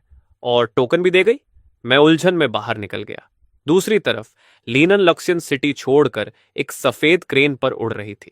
कुछ ही देर बाद उसके ऊपर अचानक काले बादल छा गए। उसने ऊपर देखा तो एक विशाल नीला ईगल उड़ रहा था, जिसके ऊपर सफेद रोब पहने एक मिडिल एज्ड आदमी हाथ पीछे बांधे खड़ा था। उसके शरीर से निकल रही पावरफुल ऑरा ने आसपास की तेज हवाओं को पूरी तरह दबा दिया था। उसे देखते ही लीनन शौक में आ गई और तुरंत घुटनों पर बैठकर बोली, चांद सेक्ट की डिसाइपल लीनन तियांजी पैविलियन के वाइस डायरेक्टर चेन को प्रणाम करती है। उसके सामने खड़ा व्यक्ति टियांजी पैविलियन के 4 वाइस डायरेक्टर्स में से एक था, चेनेंडो। साफ था कि वही लुसेन को लेने आया था। चेनेंडो ने ठंडी आवाज में कहा, तुम्हारे पिता तुम्हें हर जगह ढूंढ रहे हैं, तो तुम यहां निकली थी? चेन चेंडाओ मुस्कुराया। वह और चानगुआन सेक्ट मास्टर एक ही गुरु के शिष्य थे और उनका रिश्ता बहुत गहरा था। जब लुसेन को खबर मिली कि उसकी बेटी घर से भाग गई है तो उसने चेन चेन डाओ से कहा था कि अगर उसका कोई सुराग मिले तो ध्यान रखे। चेन चेन डाओ ने नीचे लक्सियन सिटी की तरफ देखा और तुरंत समझ गया कि लियू किंग सियान यहां क्यों आई थी। वह उत्सुक होकर पूछ बैठा, तो क्या तुम उस स्पिरिचुअल लिकर टैलेंट से मिली? कैसा था वो? यह सवाल सुनते ही लियू किंग सियन की आंखें हल्की लाल हो गईं। उसने बेहद दुखी स्वर में कहा, वो बहुत ज्यादा अनफेयर है। चेन चेन डाओ हैरान रह गया। उसकी यादों में लियू किंग सियान ऐसी लड़की थी जो किसी के सामने झुकती नहीं थी और हमेशा जीतना चाहती थी। उसे रोने जैसी हालत में देख वह सच में चौंक गया। उसने तुम्हारे साथ क्या किया, बताओ? चेन चेन डाओ मजे से कहानी सुनने वाले मूड में था, लेकिन जैसे जैसे लियू किंग सियान ने सब बताया उसके चेहरे की मुस्कान गायब हो गई। यह नामुमकिन है। क्या तुम्हें यकीन है कि तुम्हारी सेंसिंग गलत नहीं थी? लियू किंग सियान ने दांत भींचकर कहा, 1 घंटे में 4th लेवल रिफाइनमेंट पीक से सीधे 7th लेवल रिफाइनमेंट तक। मैं खुद 8 ग्रेड स्पिरिचुअल रूट हूं, 9 ग्रेड से बस एक कदम दूर, लेकिन मेरी कल्टीवेशन स्पीड उसकी आधी भी नहीं है। चेन चेन दाओ के शॉक्ड चेहरे को देखकर लियू किंग सियन का मूड थोड़ा अच्छा हो गया। देखा, सिर्फ मैं ही नहीं टूटी हूं। अब आप खुद जाकर उसे चेक कर लीजिए। वैसे भी मैंने उसे इंजन ऑर्डर दे दी है, पहचानना आसान होगा। ठीक है, मैं चलती हूं। यह कहकर वह सफेद क्रेन पर बैठी मछुआरों का गाना गुनगुनाते हुए उड़ गई और चेन चेन डाओ को वहीं शॉक्ड छोड़ गई। उसने मन ही मन सोचा, क्या 9 ग्रेड और 8 ग्रेड के बीच का फर्क सच में इतना बड़ा हो सकता है? मुझे खुद देखना होगा। जब मैं हायन मैंशन वापस लौटा तो देखा कि सर्वेंट्स फूलों के गमले सजा रहे थे, मेज कुर्सियां साफ कर रहे थे। यहां तक कि जियन जेनियन, जो परिवार का पेट्रियार्क था, खुद काम कर रहा था और जियान रुस्यू भी उसकी मदद कर रही थी। मैंने हैरानी से पूछा, क्या हो रहा है? मुझे देखते ही हियान जेनियान ने नाराज होकर कहा, वहां खड़े क्या हो, जल्दी आकर मदद करो। जियान रूसवे ने मुझे एक कपड़ा पकड़ा दिया। सिटी लॉर्ड ने अभी खबर भेजी है कि तियानजी पैविलियन के बड़े लोग आ रहे हैं। तभी जियान लूसन हाथ पीछे बांधे हुए घमंडी अंदाज में बाहर आया। फान चेन, वहां क्या खड़ा है? जल्दी मेरे लिए काम कर। अगर मेरे काम खराब किए तो तुम्हारे 10 सिर भी कम पड़ेंगे। मैंने दिया हुआ कपड़ा जमीन पर फेंक दिया और अपनी कलम उठाकर लिखा, तुम्हारे काम से मेरा क्या लेना देना? त्यंजी पवेलियन के लोग तुम्हें लेने आ रहे हैं, मुझे नहीं। लूसेन तिरस्कार से हंसा। आज वो दिन है जब मैं आसमान छूने वाला हूं। बाहर कितने लोग इस आखिरी मौके पर मुझसे फायदा उठाना चाहते हैं। मेरे पास उनके लिए समय नहीं। और तुम्हें तो मौका मिला है मेरी कुर्सियां साफ करने का, फर्श साफ करने का, फिर भी अप्रिशिएट नहीं कर रहा। बगल में खड़ी चेन यिनफेन भी खुशी से चमक रही थी। सीनियर, इस गूंगे पर ध्यान क्यों देना? तभी इंचानन भी पहुंच गया। उसने हाथ जोड़कर मुस्कुराते हुए कहा, यंग मास्टर जान, मेरे पिता ने आपको बधाई भेजी है। यह छोटा सा गिफ्ट है, सम्मान के तौर पर। उम्मीद है भविष्य में यंग मास्टर जियान हमारी इन फैमिली की मदद करेंगे। उसके पीछे कई ताकतवर आदमी लो ग्रेड रिफाइनिंग लिक्विड की कई पेटियां उठाए हुए थे। यह देखकर पूरी जन फैमिली ने ठंडी सांस ली। इतनी सारी रिफाइनिंग लिक्विड कम से कम 3 लाख सिल्वर टेल्स की थी। हायन जेनियन और चेन यिनफेन डर गए। वे इतना भारी गिफ्ट लेने की हिम्मत नहीं कर पा रहे थे, लेकिन लूसेन जोर से हंसा और सब स्वीकार कर लिया। फैमिली हेड इन, तुम सही समय पर आए हो। आओ आओ, यहां काम करने वाले हर इंसान को एक एक बोतल दो। फिर उसने मेरी तरफ देखकर तिरस्कार से कहा, लेकिन उस गूंगे को कुछ मत देना। इसके बाद क्लैन मेंबर्स से लेकर सर्वेंट्स तक सबको खुशी खुशी लो ग्रेड रिफाइनिंग लिक्विड की एक बोतल मिली। सिर्फ मेरे हाथ खाली रहे। लूसेन मुस्कुराकर बोला, फैनचन, अब पछता रहे हो? एक लो ग्रेड रिफाइनिंग लिक्विड ऐसे ही हाथ से निकल गया, बड़ा नुकसान हो गया। मैंने अपने सीने में रखी हाई ग्रेड और एक्सट्रीम ग्रेड रिफाइनिंग लिक्विड्स को छुआ और सोचा कि इन्हें जल्द ही समझ आएगा कि लोगों को उनकी शक्ल देखकर जज नहीं करना चाहिए। फिर मैंने कलम उठाकर शांति से लिखा, अगर मैं तुम्हारी जगह होता तो टियानजी पवेलियन में ऑफिशियली दाखिल होने से पहले ये गिफ्ट कभी स्वीकार नहीं करता। इंचनेन ने तिरस्कार से कहा, फैनचन, मैं देना चाहता हूं और यंग मास्टर जियान लेना चाहता है। तुम्हें बीच में बोलने की क्या जरूरत? मैंने इंचैन को देखा, हल्की हंसी के साथ लिखा, मुझे बस डर है कि फैमिली हेड इन बाद में दोनों तरफ से नुकसान उठाकर बहुत पछताएगा। इंचानन जोर से हंस पड़ा, मैं पछताऊंगा? मैंने already wine grade spiritual talent पर दांव लगाया है। मुझे पछताने की कोई वजह नहीं दिखती। तभी अचानक तेज हवा चली और एक विशाल नीला ईगल धीरे धीरे जैन परिवार के ऊपर उतरा। उसके ऊपर खड़ा आदमी इतनी भयानक ऑरा छोड़ रहा था कि सबकी सांसें अटक गईं। वह हवा में खड़ा हो गया।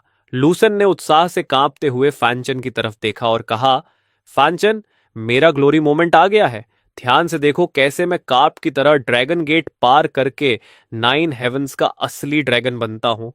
चेन जनगांव के आने पर हियन जनियांग, लुसेन और पूरा जियान परिवार घर के बाहर घुटनों पर बैठकर उसका स्वागत करने लगा। सभी लोग शॉक्ड थे। उन्हें लगा था कि कोई साधारण डीकन आएगा, लेकिन कौन सोच सकता था कि खुद तियंजी पाविलियन का वाइस चीफ आएगा। इससे सब और भी ज्यादा डर और सम्मान से भर गए। यह साफ था कि टियंजी पाविलियन वाइन ग्रेट स्पिरिचुअल टैलेंट को उम्मीद से कहीं ज्यादा महत्व देता है। चेन चनेदाओ ने बेसब्री से पूछा, तुम लोगों में वाइन ग्रेट स्पिरिचुअल टैलेंट कौन है?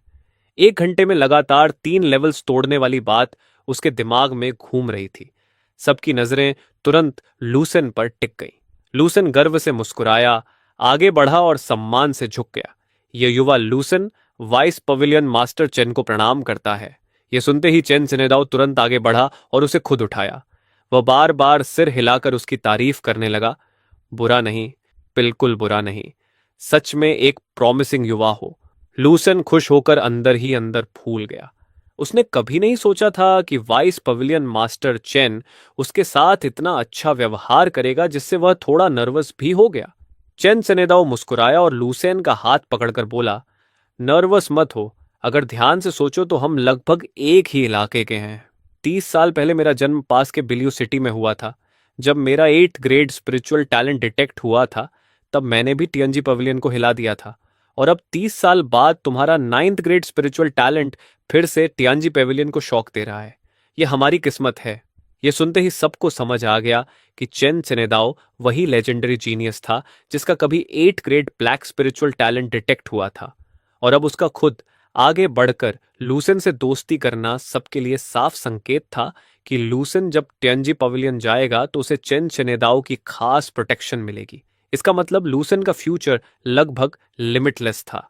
इंचनेन ने उत्साह में मुट्ठियां भींच लीं और खुद से बड़बड़ाया, मैंने कहा था ना, इंचानन कभी गलत फैसला नहीं करता। लूसेन जैसे टैलेंट पर दांव लगाना मेरी जिंदगी का सबसे सही फैसला है। चेन सेनेडाओ और लूसेन काफी देर तक बातें करते रहे। जब दोनों थोड़ा फैमिलियर हो गए, तब चेन चनेदाओ ने घुटनों पर बैठे जियन क्लैन की तरफ देखा और अधीरता से कहा, सब लोग उठ जाओ। कनान सबसे पहले उठा और सम्मान से बोला, वाइस पेविलियन मास्टर चेन, कृपया अंदर आइए। इसके बाद सब लोग मेन हॉल में गए। चेन चनेदाओ अकेले मुख्य सीट पर बैठा, जबकि बाकी लोग दोनों तरफ खड़े रहे और जोर से सांस लेने तक की हिम्मत नहीं कर रहे थे। चेन सेनेडाओ ने हल्की हंसी के साथ कहा, ल्यूसेन, रास्ते में मैं तुम्हारे 9 ग्रेड स्पिरिचुअल टैलेंट की ताकत के बारे में सुन चुका हूं। यहां तक कि चनुअन सेक्ट की ठंडी स्वभाव वाली यंग मिस भी तुम्हारी वजह से रो पड़ी। लूसेन पूरी तरह कंफ्यूज्ड हो गया। चनुअन सेक्ट की यंग मिस? वो कौन है? चेन चनेदाओ ने आगे कहा, क्या तुम यहां अपने स्पिरिचुअल टैलेंट को चलाकर दिखा सकते हो? 1 घंटे में लगातार 3 लेवल तोड़ना, ऐसी स्पिरिचुअल एनर्जी अब्जॉर्प्शन स्पीड तो मानो कोई विशाल वेल पूरे समुद्र का पानी निगल रही हो। लूसेन ने सिर हिलाया और हॉल के बीचों बीच चला गया। उसे लगा कि टियांजी पवेलियन के लोग उससे उसकी एबिलिटीज दिखाने के लिए जरूर कहेंगे, लेकिन उसे महसूस हुआ कि सिर्फ स्पिरिचुअल टैलेंट चलाना उसकी 9th ग्रेड टैलेंट की असली ग्रेटनेस साबित नहीं करेगा। तभी उसके दिमाग में एक और आइडिया आया। उसने सम्मान से कहा, वाइस पवेलियन मास्टर चेन, क्या इसे एक स्पारिंग मैच में बदला जा सकता है? चेन चनेदाओ ने दिलचस्पी से पूछा, तुम किसके साथ स्पार करना चाहते हो? लूसेन ने मन ही मन ठंडी हंसी हंसी, फिर अपना हाथ उठाकर सीधे फैन चेन की तरफ इशारा किया। उसकी आंखों में तिरस्कार भरा हुआ था। क्या तुम हिम्मत करोगे मेरे साथ फिर से मुकाबला करने की?